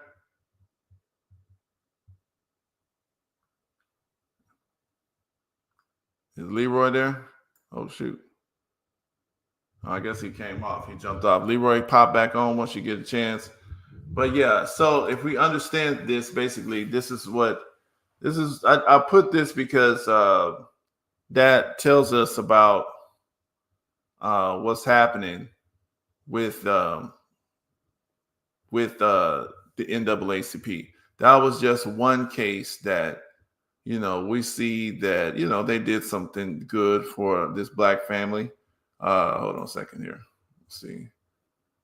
Okay, so he'll be back, he says. Okay, hold on a second. Yeah, but the thing is, that's just one case with that the NAACP did pretty good. But to me, they limited, the organization was limited in what it could do because it was all about the integration kind of game instead of independence game. It looks like, to me, in my opinion, we tried to do the integration thing. It's not reciprocated when we integrated. Basically, these people stayed as the boss, and having them as the boss kind of set us up for destruction. And the way they were doing that, they were doing this behind the scenes, And a lot of us still don't know that this existed. But I want to play something. Here's a clip that I do want to play from Savvy Sav's podcast. Now, hold on a second. Actually, I'm going to go to her channel because there's an actual interview that I want to show that she just did about the USAID situation. And she had an interview with a guest whose grandfather was a CIA agent. He was a member of the OSS, which is the precursor to the CIA. The CIA, once we start studying that, hold on one second. Leroy is back. There you go. What's up, Leroy? I am, man. He's DoorDash back. is horrible. What's going on?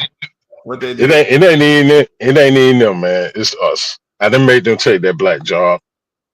I done made them take that black job at Pizza Hut, and What happened?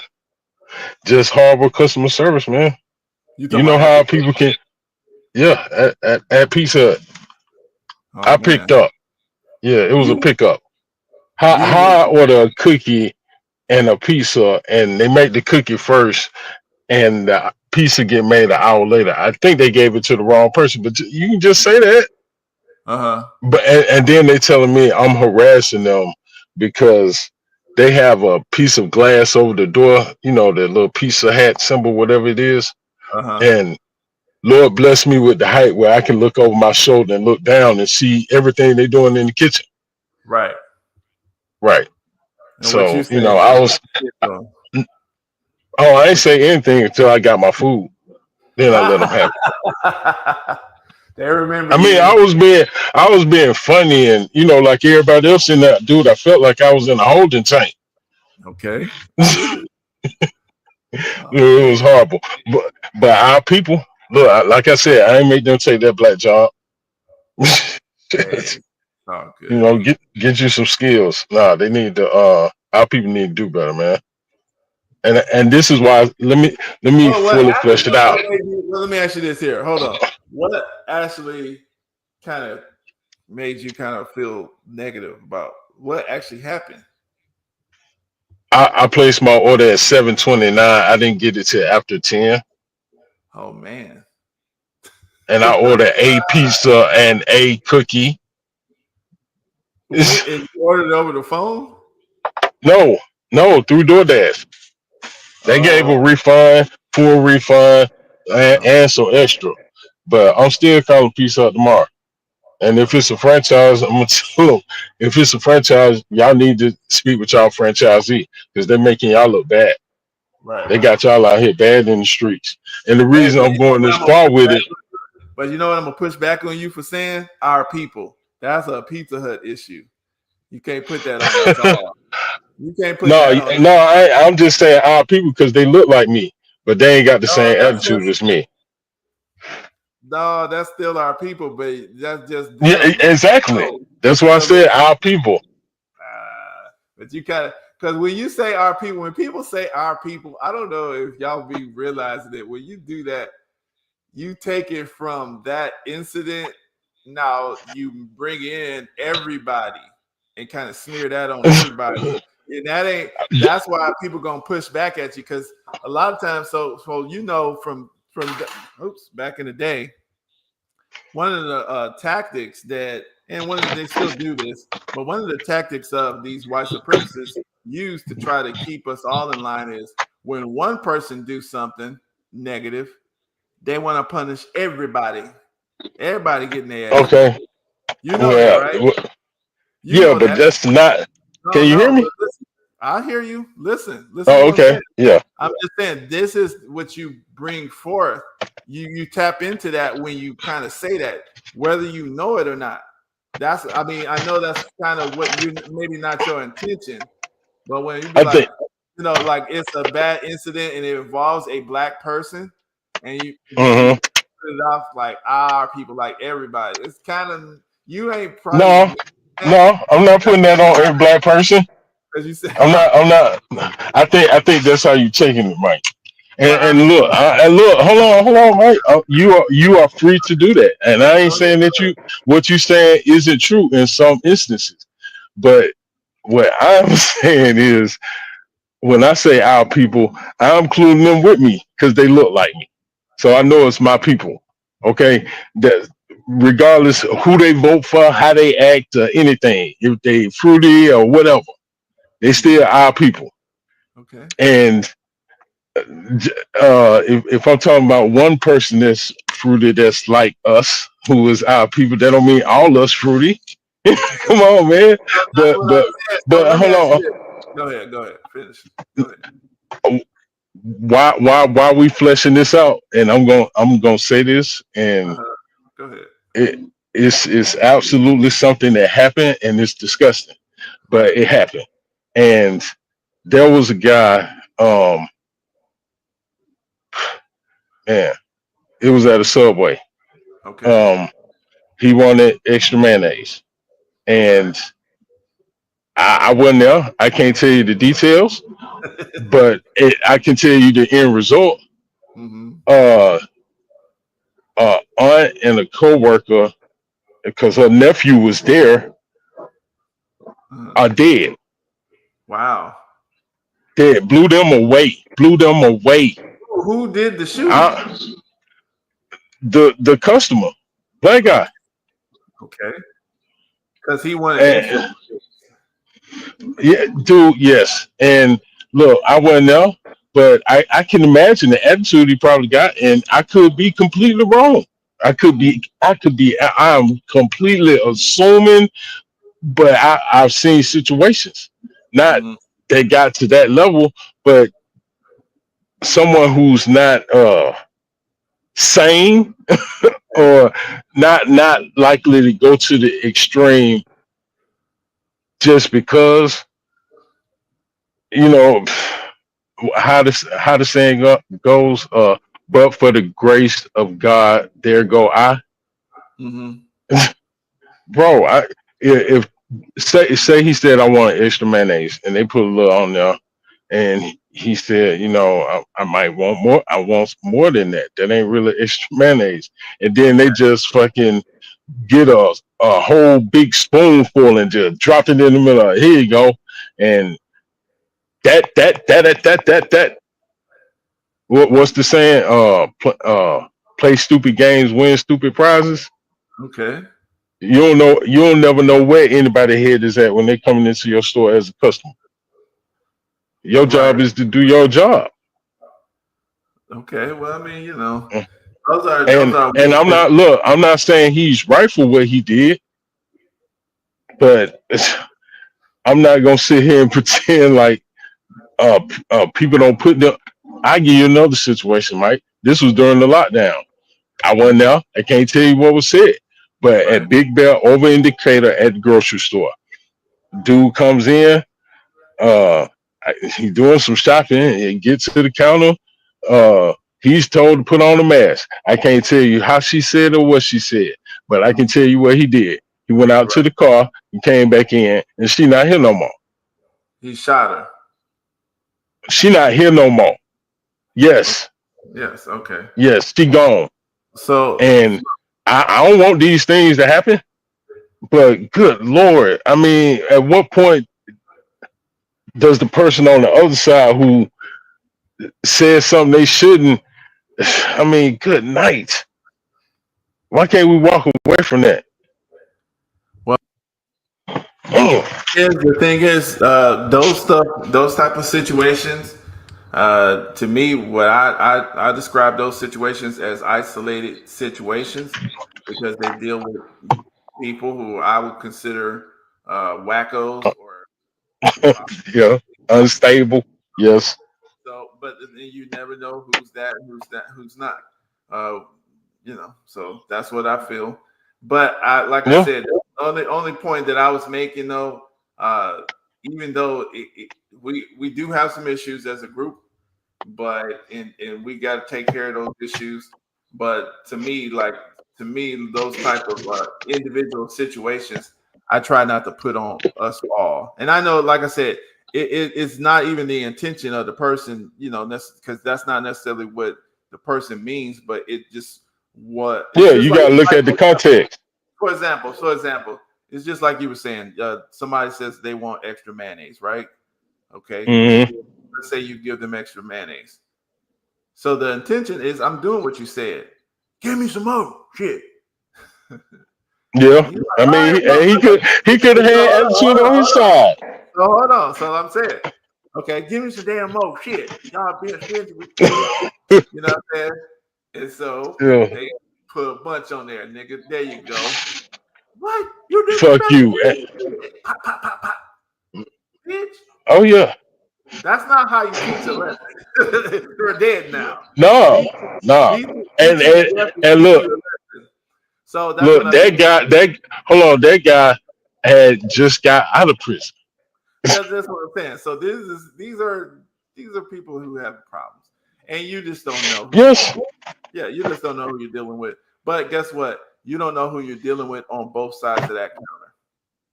Mm-hmm. We don't know. We just don't know. And there's no way we could know. There's no way we could know in those situations.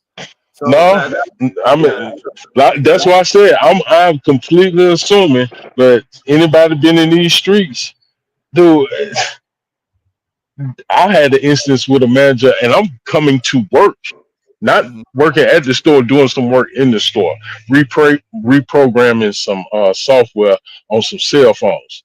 And these are franchisee stores, and 2 different managers, 2 different sides of town, both young brothers. And there were no curse words used, but the attitude was given. And bro, when it happened the second time, there were 2 customers and another employee at the counter, and we all in the same area. I felt them look at me.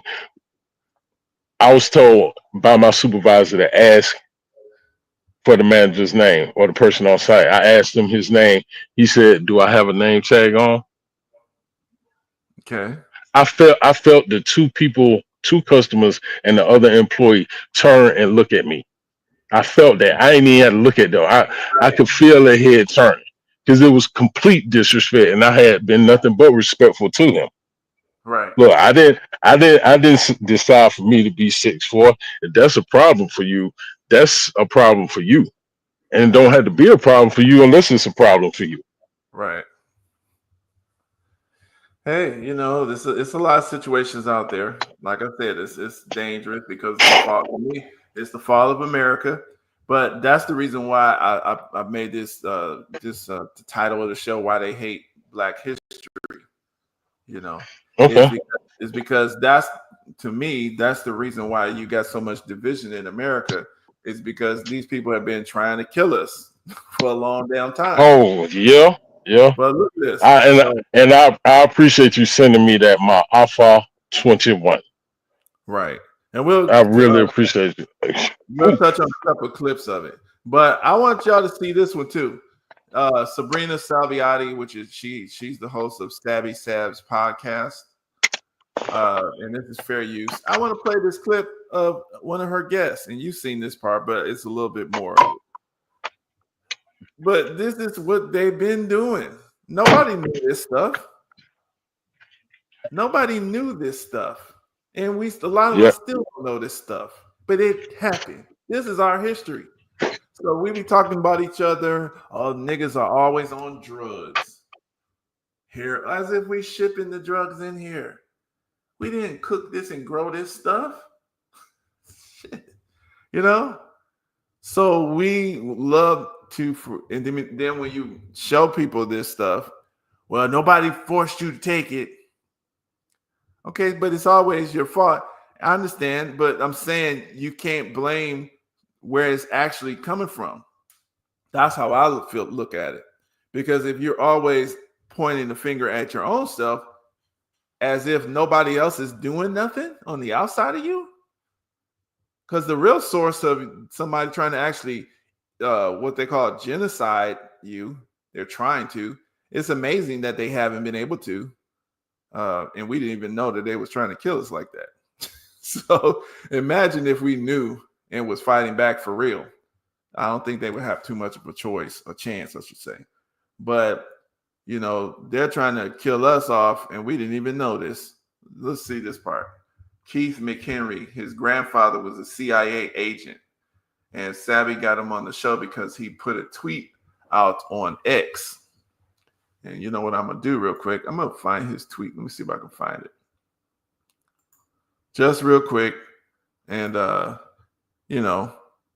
went over the MLK thing a little bit. Like I said, I believe in us criticizing MLK properly, but not like we're some outsiders. We ain't outsiders of our own community. What's his name? Keith McHenry. There he is. Food, not bombs. Yeah, this is his, but food, not bombs. So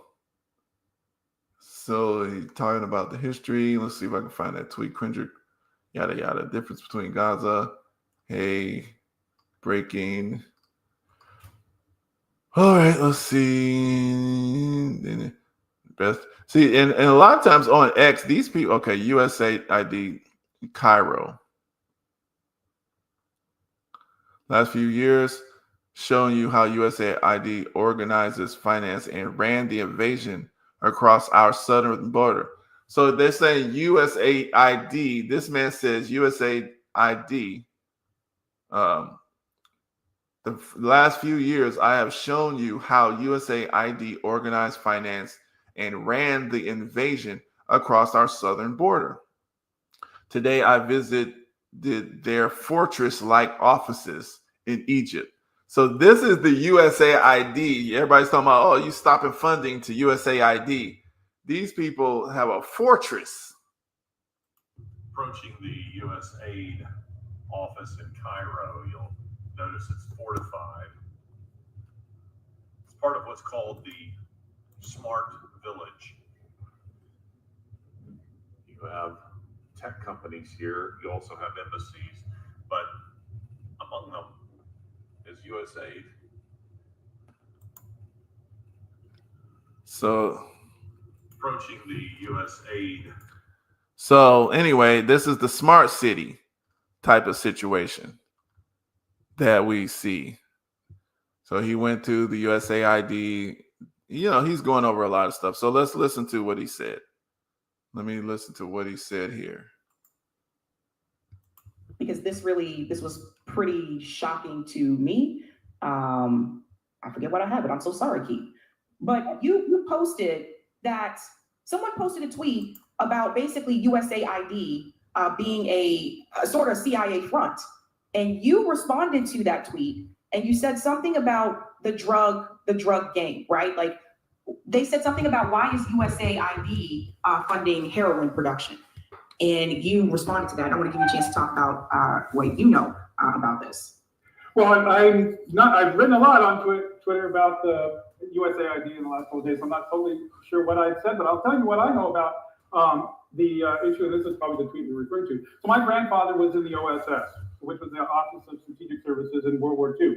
And he was involved in helping plan, Pearl Harbor. He was real involved in that. And so we needed to do Pearl Harbor so that the American people would get involved in the war in the Pacific.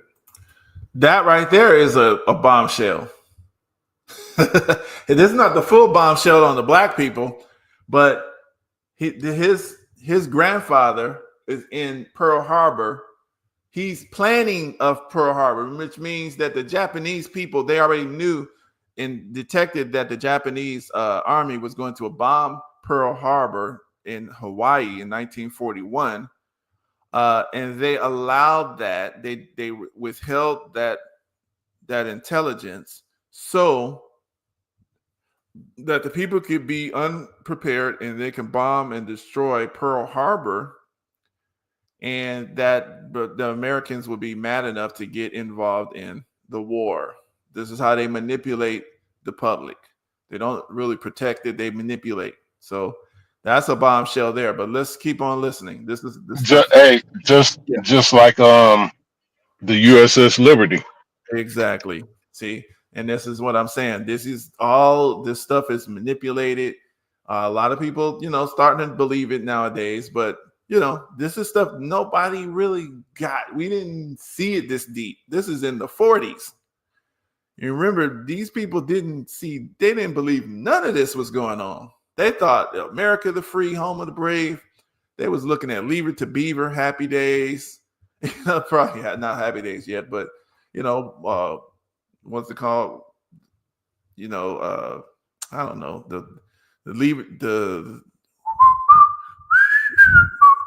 Andy Griffith? No, not in the 1940s.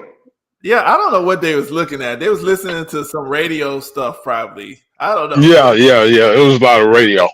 Westerns. They was looking at, D.W. Griffith's Birth of a Nation. They had TV, the movies. I mean, they had movies, yeah. Honeymooners, those type of things. Mm-hmm. They didn't believe. Right? They didn't believe none of the stuff we believe. But this was happening at that time. So let's keep looking. He also, while in Burma, he led the most deadly bombing campaign in world history, which is called Operation Meeting House, and he firebombed Tokyo. And Daniel Ellsberg, for instance, in his book, writes about that as being the most deadly bombing campaign in world history, and it still, fortunately is true, even though there's a lot of horrible bombing campaigns. But the other job that he had was to distribute heroin to the Black community in the United States, specifically to quell any possibility of rioting as a result of the fact that the GI Bill would be two-tiered. There'd be one for white people and one for Black people. So listen to that. So when you're talking about dope, they are doing that. That also is tied into the manipulation of the people, because they're giving us certain drugs. They're just a lot of manipulation over generations, and then now you're a dope fiend, you got drugs all in your community. Oh, now we got to protect the community, right? You got to stop the drug scourge. Let's go arrest people. Okay. So now when you're in jail, because what you were doing, selling the drugs that the USA brought in here. Now we got the right to put you in jail because your people hate you and you're a criminal now. Oh, you need to work. We don't want lazy people. We're not going to pay you when you're in jail. You are now a slave. You see how this works? Same old playbook. Right. We see this now. We see these things now. But just imagine what they're doing now that we don't see. And this is the reason why I say, how can we be comfortable with these people as our leadership, as our politicians? Any of them. I don't give a damn. Even Trump, come on, y'all.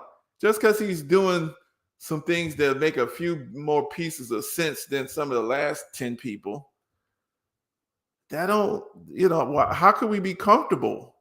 Look what he's doing he's hanging with Netanyahu. Shit. His family is married to them. He's doing some things that's a little bit more making sense, but like I showed, a lot of these Mexican so-called Latinos, and they just made that word up back in the 70s. But this is what a lot of the people in that community have accepted. They're not no Latin people, but it's what they accepted just because you speak a Latin language.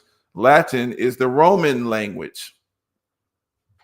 They're not indigenous Americans language. I'm just saying that's what those people actually are. They're indigenous Americans of the Western Hemisphere people. They're they're not the only type of indigenous Americans, but that's what they are. They're the red ones. But this is the real red ones. No, because they're Black indigenous Americans too. They want to pretend they're us basically. We're right here too. But I mean, drugs and stuff like that, this is what they're using to socially manipulate people. We already know the CIA made what you call that PCP. Meth. They made weaponized weed. The ingredients in meth that is so diabolical. Everything from just go in your kitchen and reach under there and just start pouring stuff together and see what you come up with. But who would even think to do that but a chemist? Satan? No, I'm talking about Satan? I know it's Satan, but I'm saying we trying. I understand what you mean, and I agree with that. It is Satan, but I'm saying this has to be an educated chemist. Because I mean, I've had bleach and ammonia and baking soda in my house. I've had all sorts of stuff. I didn't think, oh, you know what? Let's come up with this here. Put it all together. Yeah, put this with that, and look at what we got. No, Oh, it's weird. It's completely weird now. But us some Very different black people would feel that they were dying at the same. But see, when black folks was actually in the 1940s and stuff like that, we were fighting back with this stuff, all of this persecution, and that's why I played. I don't know if you heard that with the NAACP thing, and I talked about T. Thomas Fortune, which is this guy, that the dude who actually was trying to do the right thing. So this is T. Thomas Fortune. He was born a slave. His father was white. His mother was black. He was a slave. His father was his master. He ended up, when slavery was ended, he ends up working the print station of his father, his biological father. He ends up, starting the National Afro-American League. So even though everybody thinks that Jesse Jackson made up African American, he didn't. It was people. Even though we're not actually Africans anymore. I don't like when people say we are Africans. We're not. Yeah. Even if you study Africa, no disrespect. Yes, we got DNA that's matching with people in Africa, because a lot of our genetic line does come from Africa.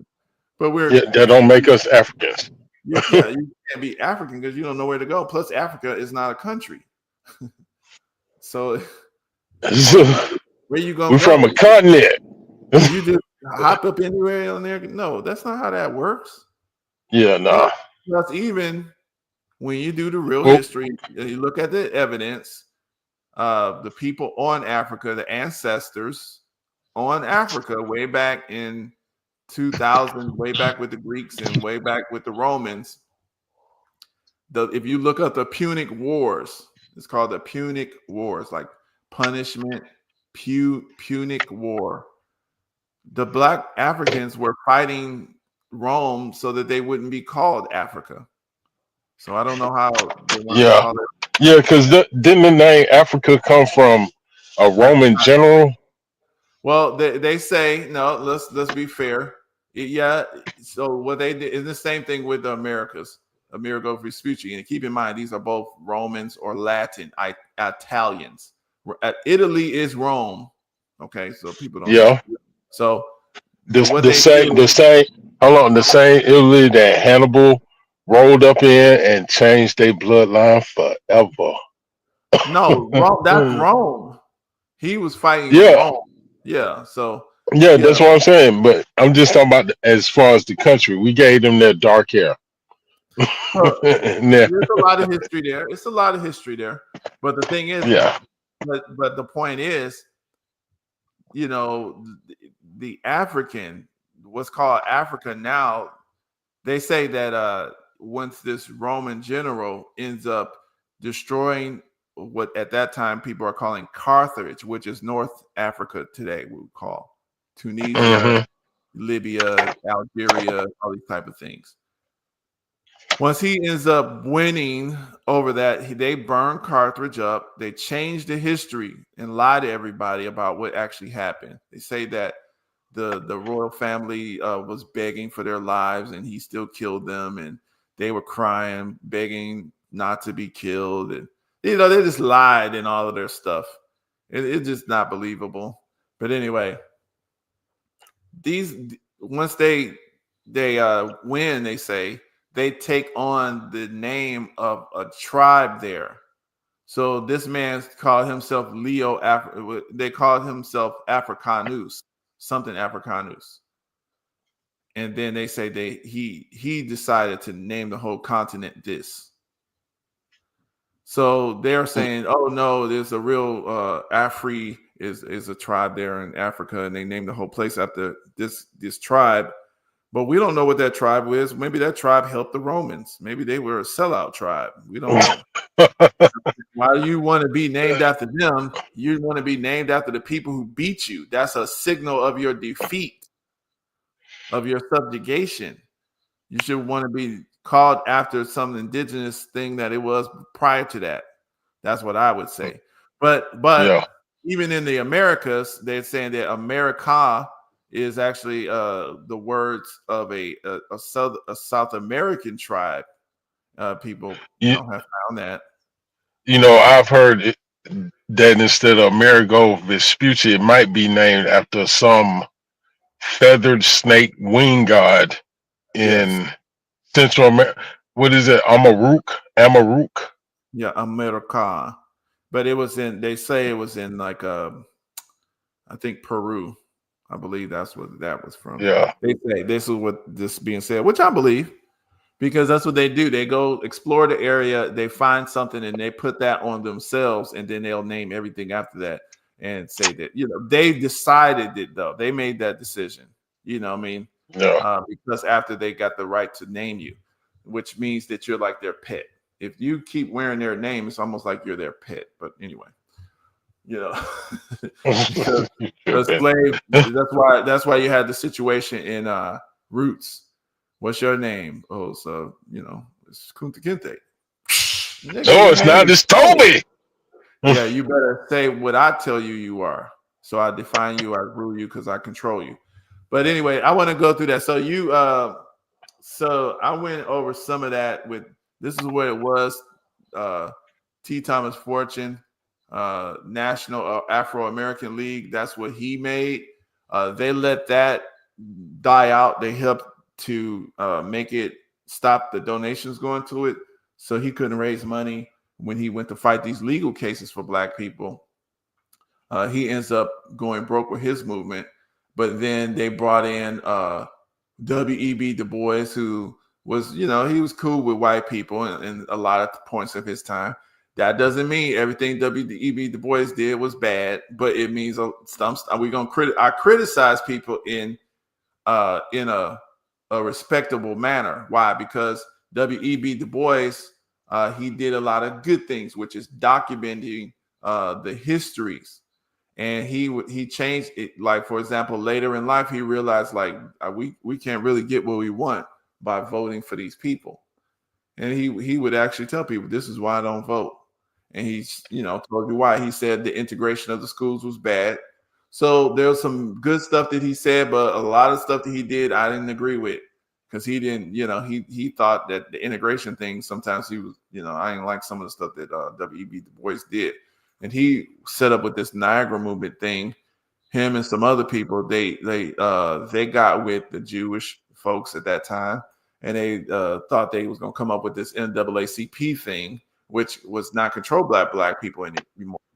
But at the same time, it wasn't controlled by Black people. It did help some Black people, but it just didn't go as far as T. Thomas Fortune was trying to go. T. Thomas, of course not. Yeah, that's why it was just there to kind of limit control. But we cannot say that no good came from it, and that's what the problem is. That's why it's not that easy to just blanket everything. That's the reason why I believe we got to study, because I mean, we can study, but when we are in control of it, I mean, how is that different from what you were saying earlier about when they name something, that part of the conversation? I mean, it seems like, it's not a scene if we're not controlling it, and that goes across the board. If aliens showed up tomorrow, they're not, but if they showed up tomorrow and they start running stuff, humans not controlling it, then I mean it might be some good in there, some good things that happen, but you can't look at it as I can't look at it as overall good when I know it's manipulation happening inside of it. It's no different than what you said about, Trump is doing some things that you might like, but he just as bad as the last ones. No, I don't say. And I'm not. See, I don't. I'm not disagreeing. Right. I don't say just as bad though. See, the Titanic. Okay. You can't get this. Ain't you remember an old movie, TV show called Automan? Yes. Yes. Oh my goodness. Tron. Wow. You gonna look those up. Golly, that dude said Auto Man. That's right. Next, you gonna say Manimal. But when you look at those shows, you see how they make a turn. It's a pure right angle. It just turn. The guy flipping like that's not reality. You see what I'm saying? When you're dealing with societies and what you call that, cultures, when you want to make a turn in a culture, you can't just go from hot to cold straight like that. That's too much of a shock for the people. It's just not going to work. It'll break down society. Nobody's used to that. You have to kind of steer the situation in. So what I mean when I say, there's some good in it. So this is what these people were doing. They had the radical black folks who were trying to take over their situation. We had a black governor. We had black people that were taking care of business, black towns. We had senators, congressmen. We were majority voters in states, the majority. Okay, we were controlling things. They had to stop that by violence, which they did. But the point is, like I said, this is why they hate Black history. So even when they created the NAACP, they couldn't just totally make it straight up Coonville. Oh no! They had to sell it. Right. Well, so I'm saying they had to kind of do something good, but they couldn't do too much good. And and this baby steps. 1968 says it all goes back to the first man at the beginning, when God created the heavens and the earth. Book of Genesis, written by Moses. Okay, it wasn't written by Moses; it was revealed to Moses, right? And then Moses wrote it. Well, Moses copied it and printed it. See, you got to realize God wrote it. Yeah, through Moses. No. See, the words is different. God wrote it. Moses revealed it to the people. See, if y'all don't get it right, then you're giving too much credit to Moses, which he wouldn't want, which is the problem. Oh yeah, but I don't think anybody who knows it, they don't mean it in that respect. When they say Moses wrote it, like that's putting Moses above God, like he looking over God's shoulder, making sure he spelled this right. Yeah. The word choice matters, though. I know, like, you got to realize these things are going out to millions and billions of people to understand. It's not just you. You see what I mean? And that's what a lot of times, like, even though we feel what we mean, but we kind of put stuff in a way, how we want it to be. But then you don't take into account of how that is interpreted by a lot of folks. So that's the reason why I try to be a little as specific as possible, that I know how to do. Just, it's just because this stuff goes on record. But yeah. So this is what this person says. And let me see what they say. We talk about this stuff too, but not really. It's happening today. This is not actually what we're really dealing with. But it says it goes the golden brown bloody dust to the dunes and the sand dunes and all that kind of stuff. All right, yeah. So that's that. But with the Black history, now I'm gonna touch on this and then we're gonna end off on this. This show here, I tell people to check this out because it gives a good documentary on some of the the history in the United States on how, like I said, they've been trying to kill people. So there's about the campaigns. These are not Been trying. But listen what I'm saying. This is not a bunch of hillbilly Nazi skinhead, wild people yelling N-words at everybody. These are the sophisticated millionaire, scientific people. Learned. Have a society. So these people are providing funding. You want a business funding? They're going to tie systematic methodology to get you to accept this yourself. They want you to accept killing yourself. So this is the reason why I say, we should know this, because when we judge it in the history, this is some of the backdrop hidden information. It's just interesting. So I want to just touch on, I think it was this part. So, they're putting it, so the eugenics term. So here's Margaret Sanger. They're touching on this. Jews were responsible for bringing Negroes into the Rhineland. Okay, so that was Adolf Hitler. Now, Lothar Stoddard. W.E.B. Du Bois debated him. The rising tide of color against the white world supremacy. So when we're, hearing people saying, oh, I don't want to say white supremacy. Oh, I don't bring up white supremacy. Black people didn't make that word up. They didn't make this phrase up. You even hear white people talk about this. No, we don't want to hear white supremacy. White people made this up. But now it's good that we made it like, oh, they don't want to use it, but they still want to do it. You know what I'm saying? Madison Grant. These are their heroes. I bought one of their books just to see what they was talking about. But yeah, they go into all of this language of the what they call it. I forgot what they call it. The German and the supreme man, and all this crap, the eugenicist stuff.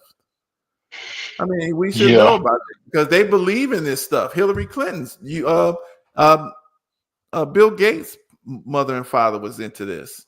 This was a big deal, and still is. Right. This is a big deal. Still is. Well, how do they keep this stuff hidden? And that's why when you ask, oh, how do they take over all of our movements? Or how do they take over all these movements? They have these protests. They just come up with this stuff. Yes, they just look, man, look, it's it's incredible. It is incredible, the manipulation. I mean, it takes Stockholm syndrome and I mean, good night, and put it on steroids. So let's listen to this little section for a minute. In another book, The Dragon and the Cross, Stoddard was identified. So Lothar Stoddard, hold on a second. So the passing of the great race. These are the books. These are the foundation books of what's called white supremacy.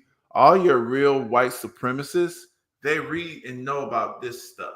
So they want to attack Martin Luther King because he was not just him, but the movement of Black people were against these type of folks who were known at that time. But Madison Grant was known. We don't know about these people no more because they keep their people kind of tucked away, and we can find out about them, but we don't even know to find out about them. We don't care. We don't think it matters. But these are the kind of this is their intellectual foundation. These type of people, Madison Grant, all this stuff. So that's why I said, like, I don't buy into even though we can attack, or not would say attack. As a model for the United States. I wouldn't say attack Martin Luther King, but I would say we could criticize some of his moves in a respectable manner. Why we don't want to criticize his moves the same way as these people do it. Why? Because they don't, they're not really connected to us. And if they get rid of Martin Luther King and all of the way they want to, it's like letting somebody spank your children. It's like letting somebody spank your children. The only time I would do that is if I knew them as my family and they had the same mentality as me. They had the same love for my family as they did. I'm not sitting there letting this chick here talking about Martin Luther King. She, first of all, lying. She's stupid. Even the stuff that she's stupid, but what she wrote, she's quoting the damn FBI. Yeah, everybody's friend. Okay, you can quote the FBI, but you can't take everything they say as gospel truth because they was lying. Oh, absolutely not. Right, they was killing people. They was spreading lies to each other, so these guys would kill each other in the streets. And that's why I don't understand why we today just fall head over heels for the FBI. We can believe in the government.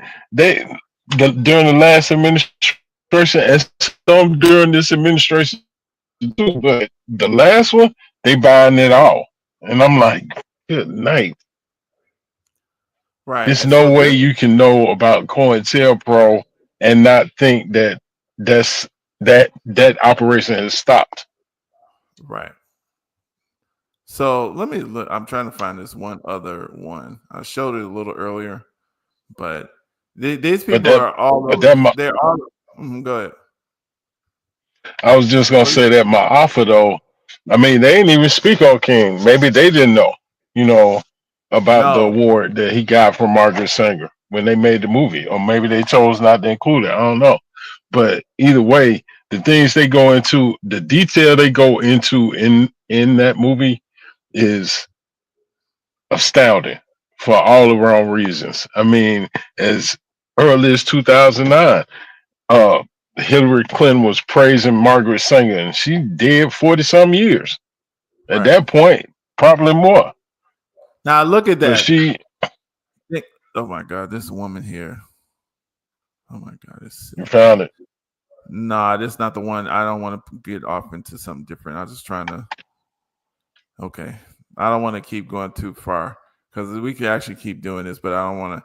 I want to go to this one that I was trying to find, but I'm not getting it. But keep going. You said that. Now, to me, Margaret Sanger, if Hillary Clinton can be running for president and praise Margaret Sanger, and black folks think it's still cool, just showing you how ignorant we are to this information. Because how could you know all of this stuff and still praise this woman? And then no, how could you do it? But black people voted for Hillary, like it was going out of style. But at the same time, though, listen. Now, this is what I'm saying. I want us to think and be reasonable.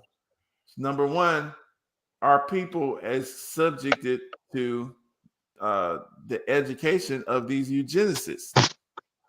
So we're going to be stupid. A lot of us going to be stupid. I'm sorry. Okay. Hold on, Mike. Even if they didn't know about that, they saw what she did to Barack Obama, who they voted for. Okay. Right? Go ahead. No, what I'm saying is, the thing is, I'm saying that if we actually want to try to get through and expose certain things, there's going to be a level of patience that we're going to have to deal with, because you got to realize that these people have been funding and manipulating the foundation of what a lot of us believe in. We really believe this stuff. And then when you come with something different, of course they're going to argue with you. That's, they're supposed to. When you trying to say their life, when you trying to say the life of their grandchildren, why would they believe you? Let me ask you a question. If I come to you with something completely opposite to what you believe to your core to be the truth, and I say it in a way, like you're supposed to just know, of course you're going to argue with me. Like, why wouldn't you? You know what I mean? Even the prophets get argued with. Jesus got argued with. Moses got argue it. Come on, man. It's the truth, but they, you know, in the Bible, they still argue. So why wouldn't they argue with us? Like, they're going to argue with you. But that doesn't mean you write folks off. You got to still let the truth be known. Not, you know, it's just a certain way you kind of deliver it and let people grow. Hey, you know what? I guess it is making sense now. Now I see what you was talking about. I thought I was thinking differently. You know, some people not, and that's the blessing for them. And you touch the truth, but it's just, this is how it is. You know, this is what's going on. I don't think they're showing that one that I'm really trying to do. I'm not really sure. Having sex. Yeah. Okay, let's look at this. Let's look at this. Let's see what these people say, because it's not the one that I wanted, but I think there's the attack. This is what there could be some more embarrassing details about Sorry. something. Hold on a second. What else could be embarrassing? Do you think that there could be some more embarrassing details about Martin Luther King that could come out? Could that be something? Or what else could be embarrassing? What, to the FBI? Or yeah. I did speak with David Garrow, who is a respected biographer and an old-style liberal Democrat who wrote very well received biographies of Barack Obama and then MLK. And he seemed to think that was it for MLK in terms of the orgies.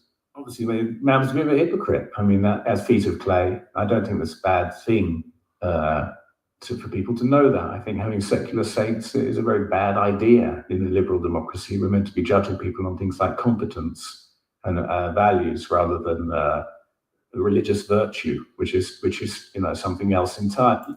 But I just want people to see these are the type of attacks that come from these white people. They don't want you to have religious stuff. Now, they haven't proved not one of these. The worst of the main negative stuff that they claim that Martin Luther King did bad. They're not talking about meeting with Margaret Sanger like you saying, which we could. Yeah. To me, that is far more serious. But that's what you're saying, and that's okay. That's a valid criticism because we believe that he should have known. But I still reserve a little bit of judgment on that because I don't know the communication environment of the periods of time as far, because like I said, we're just learning, even some of us are just learning some of the details of what these people were guilty of. So, you know, maybe he did not know all of what we know today. Okay. So maybe he did. Okay. If somebody can prove he knew all of this stuff, then okay.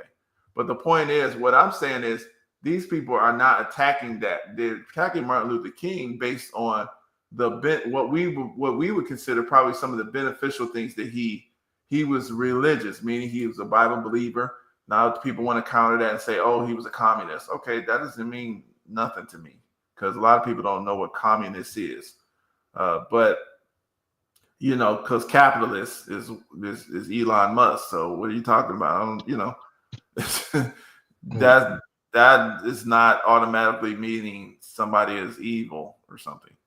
But the point is this: they're attacking that he was religious, he was good, or he believed in civil rights. I'm like, you know, to me, civil rights, he believed in reparations. That's bad to you guys? Yeah. Well, we would have to pay it. So yeah, it's absolutely bad to us. They got yeah, that's my point. My tax money shouldn't be going to that. Okay, well, your tax money going to Israel. Well, where my tax? I don't. Okay, you get to decide what your tax. Well, shit, I want to decide where my tax money go to. Black people have paid enough taxes to get our money back. We want our money back, and that's enough reparations. Leave us alone. Give us 10 states. And chill. So, because you gave the Native Americans some land. So, you know, I'll look at it if you want to be like that. But I still want to show the other one that I was looking at earlier. You have to rewind. Damn it. Anyway, but I want to play just a little bit of more of my op and get the reaction of some of it. So, hold on a second.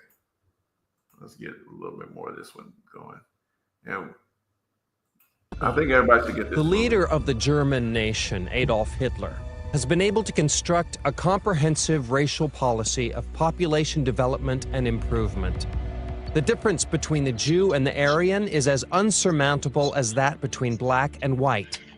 Germany has set a pattern which other nations must follow. Dr. Clarence Gordon Campbell, 19. Now keep in mind that the eugenics movement is where what's his name? Hitler got his inspiration from. So they were pre-Hitler. Yeah. So when Hitler is your prodigy, so to speak, it says a lot about where he got his information from. It says a lot, because from what we're told, where he was able to inflict, I don't know if 6 million is accurate, but just the devastation that we've been shown and beat over the head with, because if you don't sympathize with them, then you are anti-Semitic. Right. Apparently. Now let's look at this real quick on your screen. Now, this is 2025. This just happened. This is happening now, really. You know, to me, the only pure Americans, the only real people who are really about that life against this racism, Nazi stuff, because Elon Musk got on TV and did what they call a Nazi salute. He hit his heart and did the same salute that the German SS officers did. That's what he did. Now, and then Biden funded the Azov battalion over there in Ukraine, which is Nazis. And Israel, they contributed to that as well. Well, the Israel nation did. So let's look at this though. Yeah. And a lot of black folks was concerned, like, what the hell's going on? I thought y'all was Jews and y'all didn't like them. Who's the one that stands up and fight against Nazis? Black folks. Yeah, instead of the J Squad. Hold on a second. Leaving shortly after locals arrived. Evendale police released a statement that the demonstration, while offensive, was legal. Oh my! See, police protecting their butt. You're allowed to have a protest, but where's your permit? Where's your permission? See. And I got to stop it. Stop. So this happened in Cleveland or in Cincinnati. This is Ohio in America. What happened to the video? Hold on, you can't see it. Let me see. You can't see nothing. Yeah, it went away. It showed it for a second, then it went away.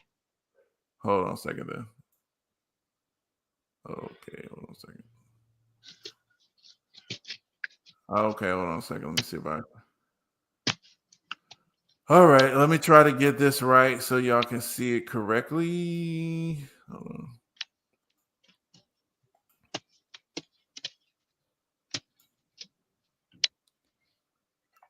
Let's try that.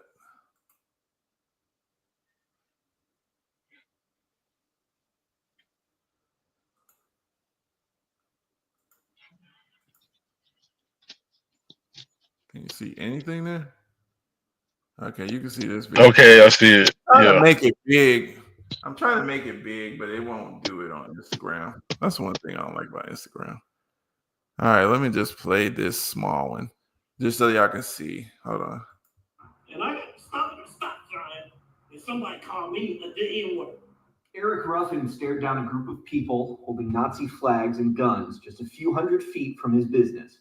Anyone who drove along I-75 near Evendale Friday afternoon saw the same thing. Officially letting you know there is racism in America. Residents of nearby Lincoln Heights soon arrived to protest the Nazi demonstration. This is something that we all need to take a stand for. We need them to know this is not the 1960s. This is 2025. We are not playing at this time around. We're told the people on the bridge came and went in a U-Haul, leaving shortly after locals arrived. Evendale police released a statement that the demonstration, while offensive, was legal. Protesters took issue with that response. You're allowed to have a protest, but where's your permit? Where's your permission? And then inciting hate, calling people niggas. That's not right. When Fox 19 arrived, the car had its windows smashed and its tires slashed. Protesters stated that they believed it belonged to one of the men with the Nazi flags. That's hate. That's what hate is. That's what hate gets you. Protesters say they were shocked and disgusted by what they saw on that overpass, but their gathering was about standing together. This is unity. This is all you. Nobody's here to fight. Nobody's here to cause any trouble. Nobody's here to do any of that. But what we're not going to do is have hatred. It's love. Like it's united. Like united. I hope that this can change, but you have to realize that this is a big issue. Protesters say they saw hate and they stood their ground. They say they want to know if the masked people on that bridge will simply retreat without repercussions. What's going to happen next? That's the question. What happens next? And I got to stop, John. All right, so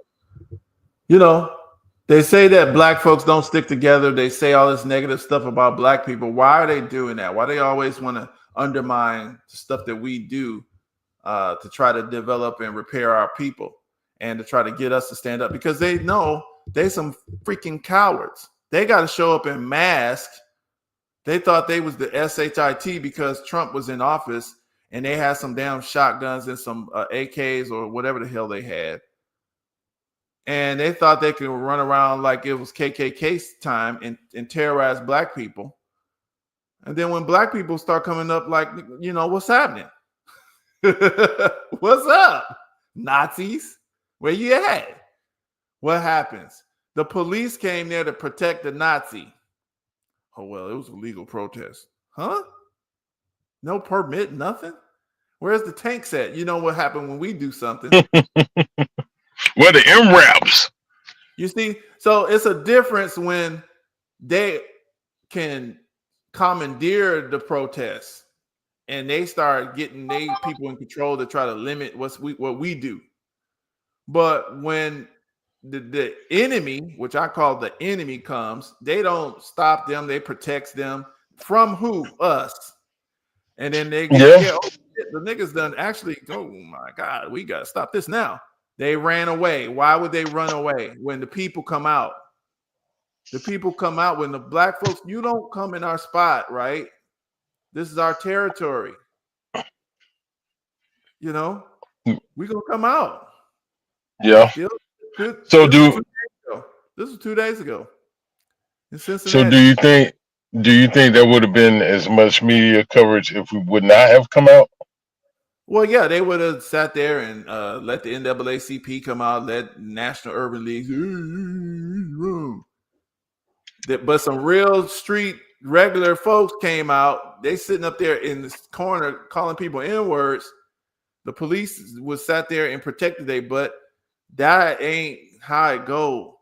You gonna terrorize people, and you see that's what we're made of in America. That's the results. We're made of something a little bit different, even though we are so-called minorities.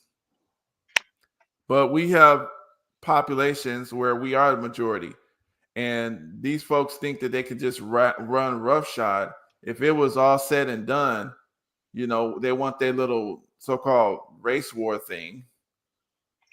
If they start doing that, then it's like I said, that's the reason why we should look and observe Gaza's situation, because you got Israel there. They got all the bombs, the missiles, all the tanks, every damn thing. It's 2.5 million people. True enough, they can kill thousands and tens of thousands of people. But when you start killing people, the people respond. And it's not that easy. Be killing a couple.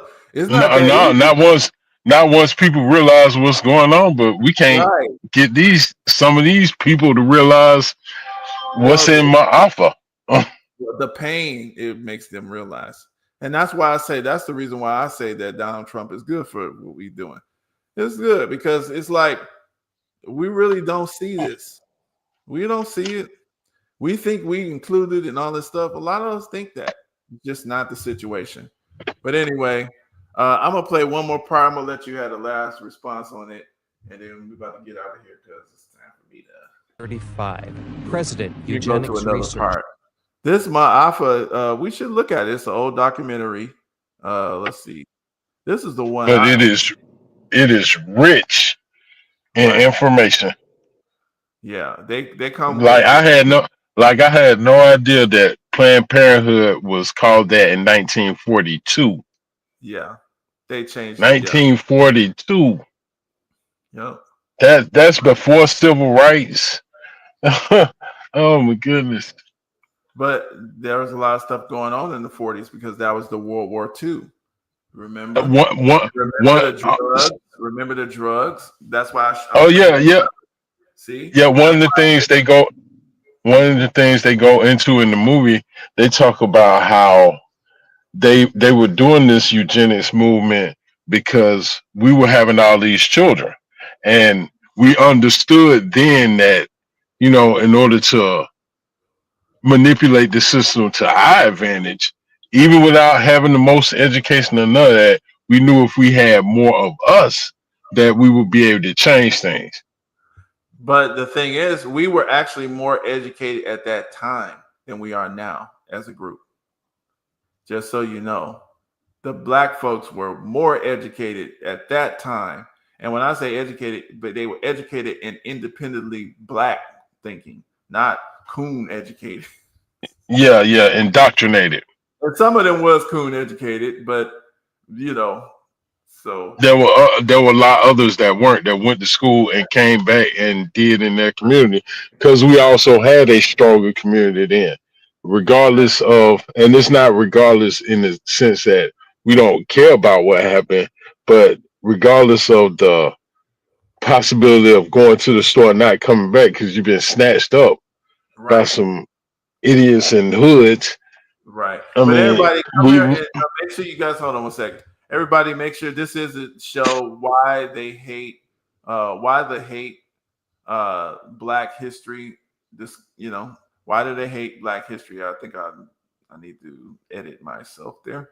Why do they hate black history? So we're having a discussion. Make sure you press the thumbs up, share it so the algorithm can pick it up. And yeah, we're looking at right now 21st Century Ma'afa, which is a documentary that came out, and it's showing how, you know, the enemy realized that they had to reduce our numbers. And at the same time, see, you can get different sources of information at the same time during this period. And somebody called me the N-word. So that happened just 2 days ago, the Nazi situation. But also, you know, this is what I played. How this man, Keith McHenry, he was talking about how his grandfather was a member of the pre-CIA, and how they was bringing in heroin into the black community in the 40s or after the war, okay, to manipulate us and our responses, because he was saying they were scared of a riot. So they were scared of us. And we thinking that we were scared of them all the time. We think we're so stronger than our grandparents and great-grandparents. And when you go through this man's channel, he brings out, not this one. Oh, I could show you that now. But basically, this other guy, it's another guy's channel, Julian Jordan. He shows how black folks was killing them. Then they come to their homes to take their women and stuff like that. You know, there was a couple of old men that shot the man, shot him, killed him. Kill the mayor's son. Like, you can't come to my house in my neighborhood. He didn't even live there. This mayor's son was going there to try to intimidate this woman because, you know, black men had to go run far away sometimes to go get work, and their wives and children would be home, you know. And some of the white folks would come in there and try to take advantage of them at different periods of time. And some of the older men and some other people in the neighborhood, because they were more of a community at that time. People knew each other, you know. It was not like just some random person down the street. It was like, oh, that's Miss such and such, Miss Ann. Right? No, that's Miss you know, that's you know, Doris. That's the such and such child. That's my friend's son or baby or child. Man comes out, shoot the mayor's son, just shot him. Here they come. Good night. Here they coming to lynch him. You know, they got to get hundreds and hundreds of people, you know, to do this. They couldn't just come by themselves and knock on the door. We coming to lynch you. Oh no. You better get 100 people with guns. So because they know they wrong. They know they was wrong. Yeah, so we can't take these people's narratives that we was just some cowards as a community. Because we're not cowards now, really. There's some of us that are cowardly. Of course. You know, there's some of us that's cowardly, but like Fred Gray, he wasn't cowardly. That's why I said when you're dealing with Martin Luther King, Fred Gray was the reason why the civil rights movement deals so closely with law and the changing of laws and all of that kind of thing. The reason why is because the organizer of the movement was a lawyer. He was the one that started the bus boycott in 1955. Him and I spoke this earlier. And a lot of people don't even know this man. He's the one that decided, him and Joanne Robinson. Joanne Robinson is this woman. Joanne Robinson and Fred Gray is the one that decided to bring Martin Luther King into the movement because they were working. She's working at a college. She's the one that came up with it. She working at a college as a teacher. If she got out there, she would get fired because she's working at a state college. She didn't have no money to do that. Fred Gray was an attorney. He can get disbarred.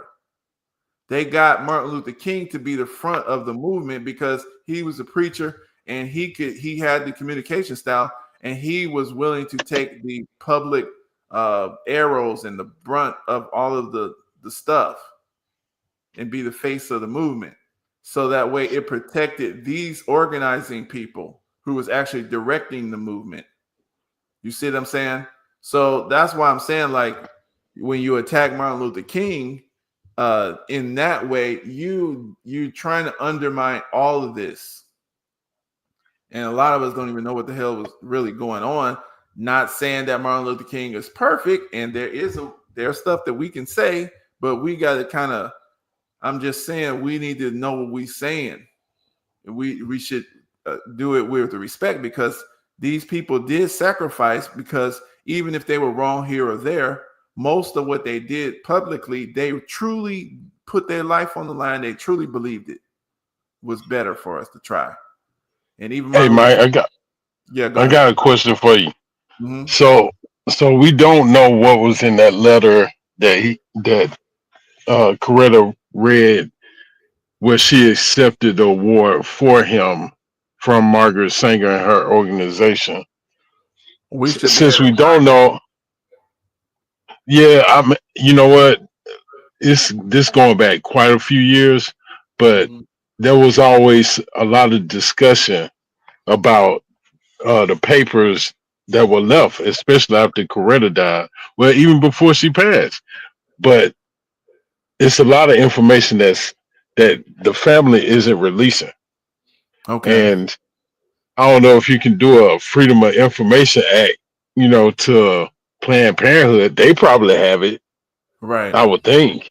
Mm-hmm. But do you have space for the idea that in that acceptance speech that she read for him, that say he's praising Margaret Sanger? Right. I mean, I think it would be really difficult to look at King the same way. Not really for me. I wouldn't. But see, the reason why is not because I understand the difference between the man personally and what he has become as an icon. See, that's what I'm saying. Like, I don't think we kind of getting this, because we're thinking about what we're thinking about in our own period of time. We understand the context in the period of time that we're in right now. We're not actually understanding how these good, it's basically like this. You spit out, you take the meat and spit out the bones. Why would I eat a bone if I got meat here? So for you, it's nothing that could be said that would change your mind. Well, listen to what I'm saying. Good. And I'm putting it I'm giving words to it to try to actually explain what I'm saying and why I'm saying it. The truth is the truth, no matter what. If King did some good things, even if you expose that he did some bad things, did he not do those good things? That's my point. You can expose that he did those bad things, but does that mean that he didn't do good things? That's all I'm saying. If somebody did something good, a lot of stuff good too, and then all of a sudden I show, oh, look at this, he cheated on his wife. Oh my God, he was gay. Oh my God. Now later, and does now oh, shit. I don't care what he did now. This motherfucker was gay, or he was this, or this, he did this and slapped this woman, or he beat up Cassie or something. I don't know. This is the same thing. For example, with me, like if I like, I wish R. Kelly. R. Kelly. I wish, and rolling through the hood, just stop by to say what's up, let you know your baby boy ain't doing so tough. I like that song. I like, I believe I can fly. I like, some of R. Kelly's music. I did not like some of his bump and grind music. I didn't like that. But now, R. Kelly put the key in ignition. I'm straight out to get there. And so we're not supposed to buy none of his stuff. Oh, not no more. So now, but if he got out tomorrow, went on world tour, it's sold out. Right. So now I hate what I used to like. How is that possible? What does that say about me? If I learn some new information, okay, then this is a human being. He needs to, that what he did, and we have proven it, and we give him the fair treatment, just like a real court, because we're the court of public opinion. You got to look at both things. Everybody is not one thing. Everybody is not just good.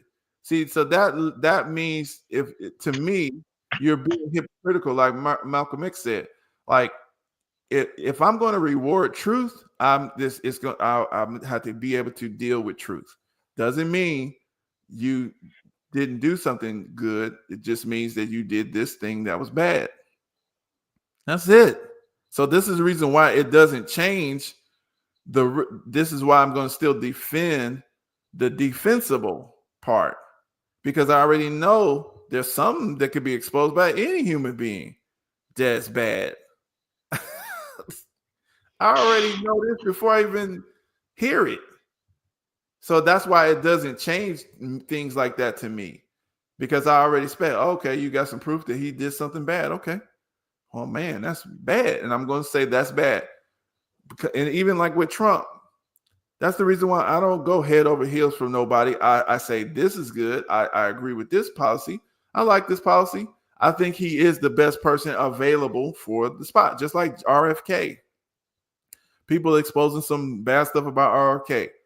Yeah, I already know something bad about him, but based on what I consider good as far as him standing up against the vaccines and standing up against, he's one of the ones that actually sounded the alarm to the Black community about the autism epidemic and its disproportionate effects on Black folks, because the eugenicist was studying the difference between the racial groups, and they was showing how some chemicals can be taken by Black folks or Black white folks, the same thing, but it would affect the Black folks more.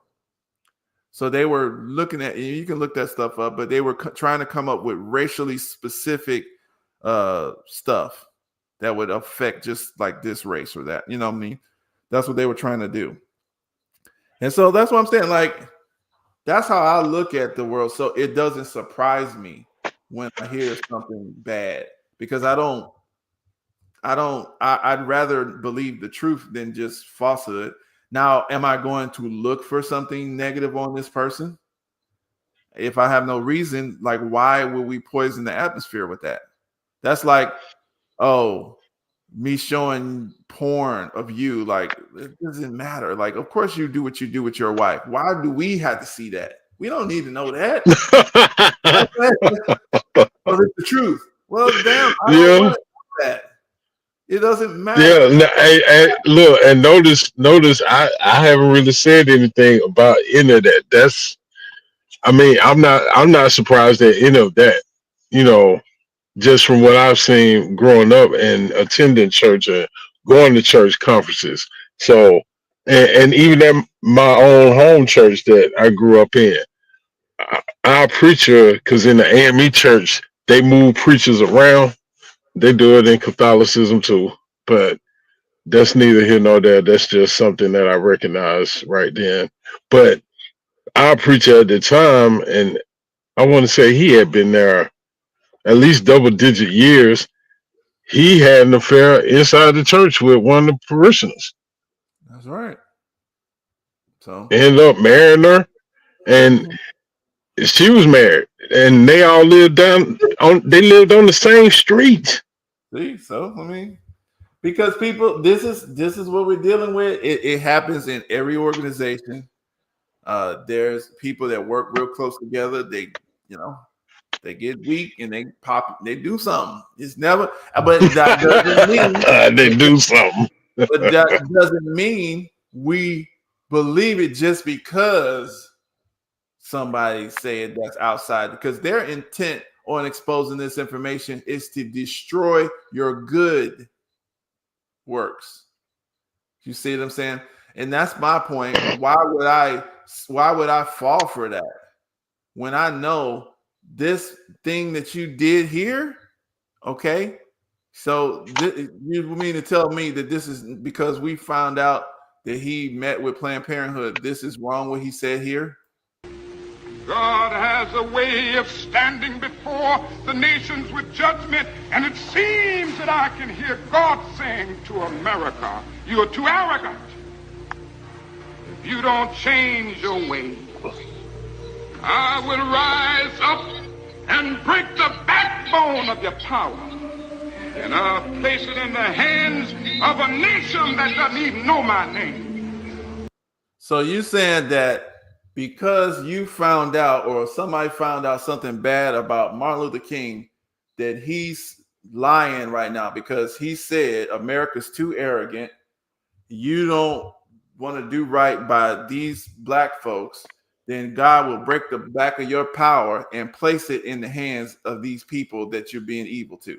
So now he's wrong because, oh, we found out that he had an affair, or we found out that he might have made a mistake or made a bad decision in aligning himself with the eugenics, Planned Parenthood, baby killing black person. That's true. We can say that's true, but what I'm saying is what he said here is still true about America. I mean, it was true before he even got here. Definitely before we got here. He's saying it though out loud. He's saying it out loud. And he's keeping that truth in the forefront of people. So I don't want to focus on everything that's bad about a man. That's not fair. It's not. Yeah. Because you're not supposed to forget the good part of the man because I found this. No. Am I going to say? No, I just want to know what's in that speech. I ain't even gonna front with you. I want to know what's in that speech. But really, this is what I'm against. I'm gonna play this again, and I'm gonna, and I you know that I've been on this for a minute because to me it's very important. So we're seeing these attacks from other members of the human family. And this is the people Martin Luther King was telling us we're supposed to try to be cool with. This ain't no straight up white man. I mean, look at who's out here. History lied about MLK. Are you willing to admit as a conservative that if you think so much of what you are taught in history is a liberal lie, which it is, are you maybe willing to extend that same standard to MLK? That's all I'm asking. So FBI County Agent Carl Prussian wrote in a sworn affidavit to Congress, I further swear and attest that Martin Luther King Jr. was always set forth as the individual to whom communists should look and rally around. I also state that Martin Luther King Jr. has either been a member of or willingly has accepted support from over 60 communist fronts, individuals, and or organizations. Luther King was in support of reparations, affirmative action. He was also in support of racial quotas in the workforce. Basically, anything that you can think of in terms of the racialist policies that we see now, he would have gone on to support them. I I think there are far more great Americans deserving of a federal holiday than the adulterous, communist, anti-American troublemaker known as MLK. That's all I'm saying. Are you willing to admit as a So, if you call yourself by the name that they're calling conservative, then you have to agree with this man. This is what he's believing, because that's what they call themselves, conservatives, and this is how they define this thing. And that's my point, because what they do is they're going to undermine everything that black folks were doing to try to make this thing halfway decent. And then they will focus on the human errors of the person. Every single human being's got something that's bad that can get exposed in. That's what J. Edgar Hoover did. He was watching every damn body. He listened to everybody. He's going to find out every little nitpick shit that you did. That's not what people was putting out there in the public. That's why I said, like, the thing with he was putting bugs in people's hotels rooms and all that kind of stuff, and exposing people having sex with folks. Okay, that's not what they public. Nobody would have known that. You know what I'm saying? That's not what they were. They wasn't out there like Sexy Red. Oh, look who I'm having sex with. That's not. They were out there freedom fighting.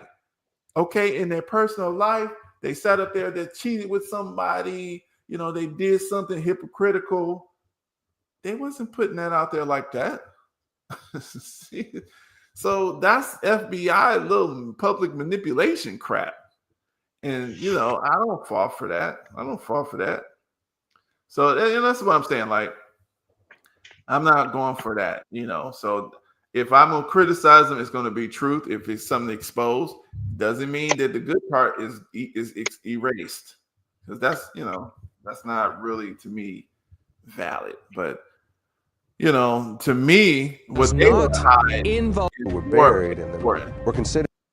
This is the reason. These are the policy makers who's trying to kill people, and now the white.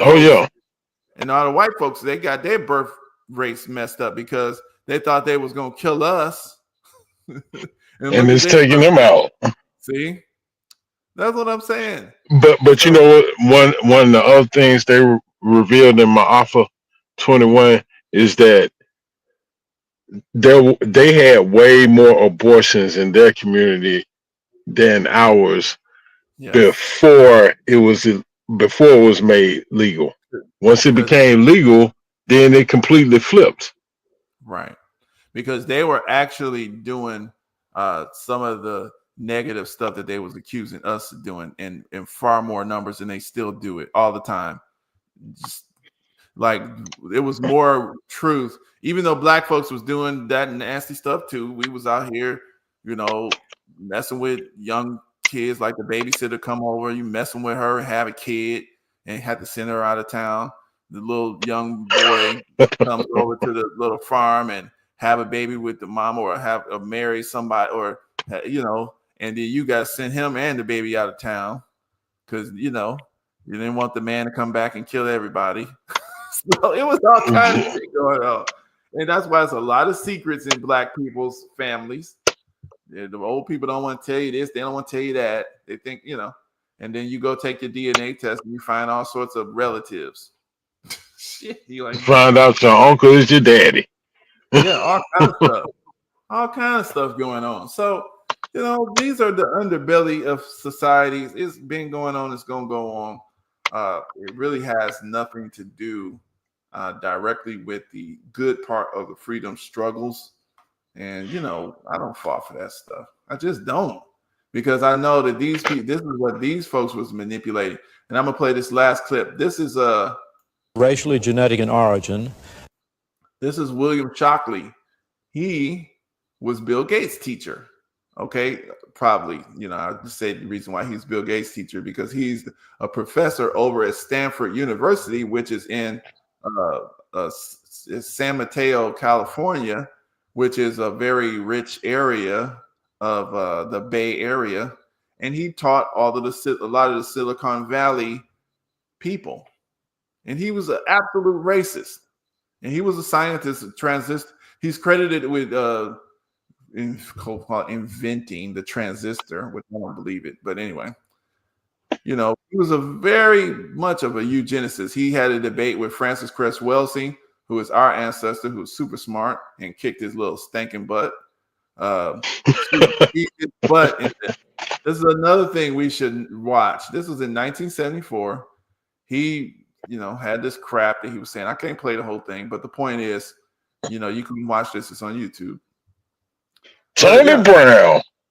But his thing was called dysgenics, and lets him explain it. He got these papers.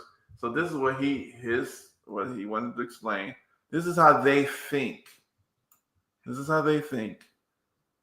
a second. All right. Hold on. You're right. And this is one of my own. It's actually a collection of a debate. The imperatives of ethnic education is yours. This is the issue of the journal. Mine was, the title of my paper is somewhat different from this, but I want to say that speaking for myself, if people would like to write to me at Stanford University, I have a post box there, Post Box S, which is the same as Shockley and Stanford.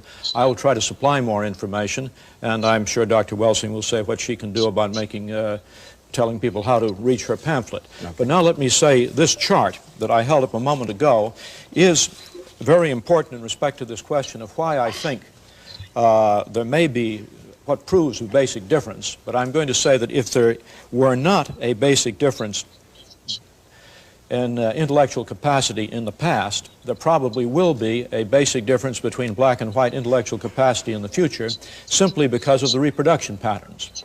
And these are Census Bureau data, and this is the most threatening aspect.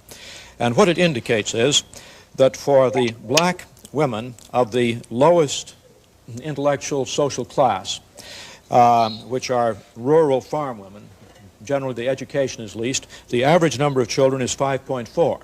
For women with college degrees, it's 1.9.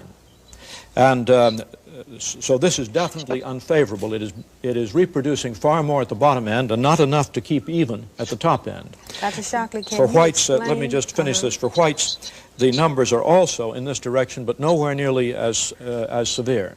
Dr. Shockley, I think that in all fairness, you should explain to the audience why it is that you have, first of all, you have a very large segment of the black population who are on farms, who are deprived in cities. Why don't you explain at the time that you're showing this, who is keeping black people in a situation like they're in? I mean, it could be, you could turn it around the other way, where you could have very large numbers of black people who are exposed to educational opportunities like white people, who are exposed to housing, who are exposed to health facilities. Why don't you explain that at the same time that you put figures like that? I'm sure you would explain it. He said, you explain it. I ain't saying shit. Hey, you tell them, sister. Right. I ain't telling them that it's our fault. I'm not telling them it's our fault that they. Well, those aren't the necessary details at this time. Right. That's what he's saying. But you notice what he considers important. Okay. He says, the stupid people are having the most babies. Yeah. That's what he's saying. And so that means the baby's going to be stupid. That's what he's pretending to say. But of course, we know that's not true. He think, first of all, the people having the babies ain't stupid.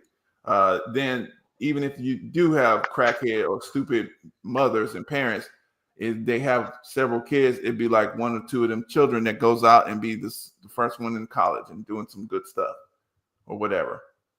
College, and they made, back then they thought everybody had to go to college and all that crap, So yeah. Go get brainwashed. And you notice completely also, on his white end of this spectrum, he had the stupid white people making 3.5 kids, which they wish they had, but the smart white people was making 2.3 kids per family, which is better than what the educated black people were making. Because even though the numbers are different, that 5 number probably scares him. That's why they was killing people with this Ma'afa. Of the birth control. In 1966, an example of the coercive power of state eugenics laws was seen in Maryland when 3 young mothers applied for welfare benefits. All 3 were arrested for child neglect, even though the authorities never claimed to have any evidence of abuse or neglect. Instead, the women were held under a state law which stated that simply being unmarried and pregnant was child neglect. So it's like that. Yeah, they were attacking they still doing it to me. And this is why I see in the hospitals, if you notice, the black women die mostly of maternal mortality in these hospitals. And they always giving black people C-sections because what they're doing is they're punishing that woman for getting pregnant. They're hurting her. And then so she's like, I can't have no more babies. You see what I'm saying? But see, back in the day, we used to have 5, 6, 7 kids and big families because, we can do that. We were fertile. Yeah, and we understood what our numbers meant then, more so than now. But sometimes it was really, we had large families mainly because, especially when I say large families, you're talking about 11, 12, 13 children. Because that's how it was. That's why I showed, you probably didn't see it, but I showed earlier the slave breeding thing. So this here is basically the slave breeding situation. That's what they were doing. They were breeding black people. Hold on a second. Let's see if I can just show it real quick. Yeah, they were breeding black people. And so that was the culture right off of the plantation. So you got to realize 20, 30, 40 years right after the plantation, we were still doing that. And we was hot and heavy because of, 300 something years of breeding for slavery. We was just like so-called cows and chickens and stuff like that. They would just keep on making babies. It was a culture. You guys realize 300 years of that sort of behavior, that was kind of, you just did it with this one and did it with that one and did it with this one. And there was like a lack of self-control in those regards. And people were just having babies. Yeah, I don't know if it was lack of self-control, but like you said, we had farms. And you needed hands. No, it was lack of self-control. Because anytime you got to hide your family, you feel like you did something wrong. You see what I'm saying? So you wasn't proud of that. So to me, if you're doing something that you're not proud of, you kind of like not in control of what the results of what your behavior is. But that's all I'm saying is that's kind of one of the reasons why we had a whole big large bunch of families that necessarily because we had land and everybody could actually work that land properly. But, they wanted to sell our kids. And so we would be in that sort of, there was a lot of people in those situations. I'll say it that way. But, but we could do that, have children and things like that. And we had our own midwives and all that sort of stuff. So, but at the same time, this is something that we're dealing with. We about to end the show off, but I'm glad you came up. Everybody check it out. We passed the 3-hour mark, which is kind of too long. Plus we got to go. What's some of your final thoughts on some of the stuff we talked about? Oh man, pray to the Lord and check out my Alpha 21 and really see the judge in this case diabolical nature of those that would rather see us dead than alive. What does the Bible, the Egyptians say about the children of Israel who was multiplying? Oh, they had to stop that. See? And the Egyptians were black like us. Well, ain't that interesting? Very similar, huh? It's interesting. Unfortunately. No, I mean not really. Unfortunately, because if they got similar stuff there, then maybe we end up with a similar result. Because after that situation, what ends up happening? Great substance. Oh, right? we got up out there. Exodus. Who them culture people? Yeah. So All right, y'all. All right, man. Peace out. Thanks for coming up. Oh. All right. All right. Peace. See ya.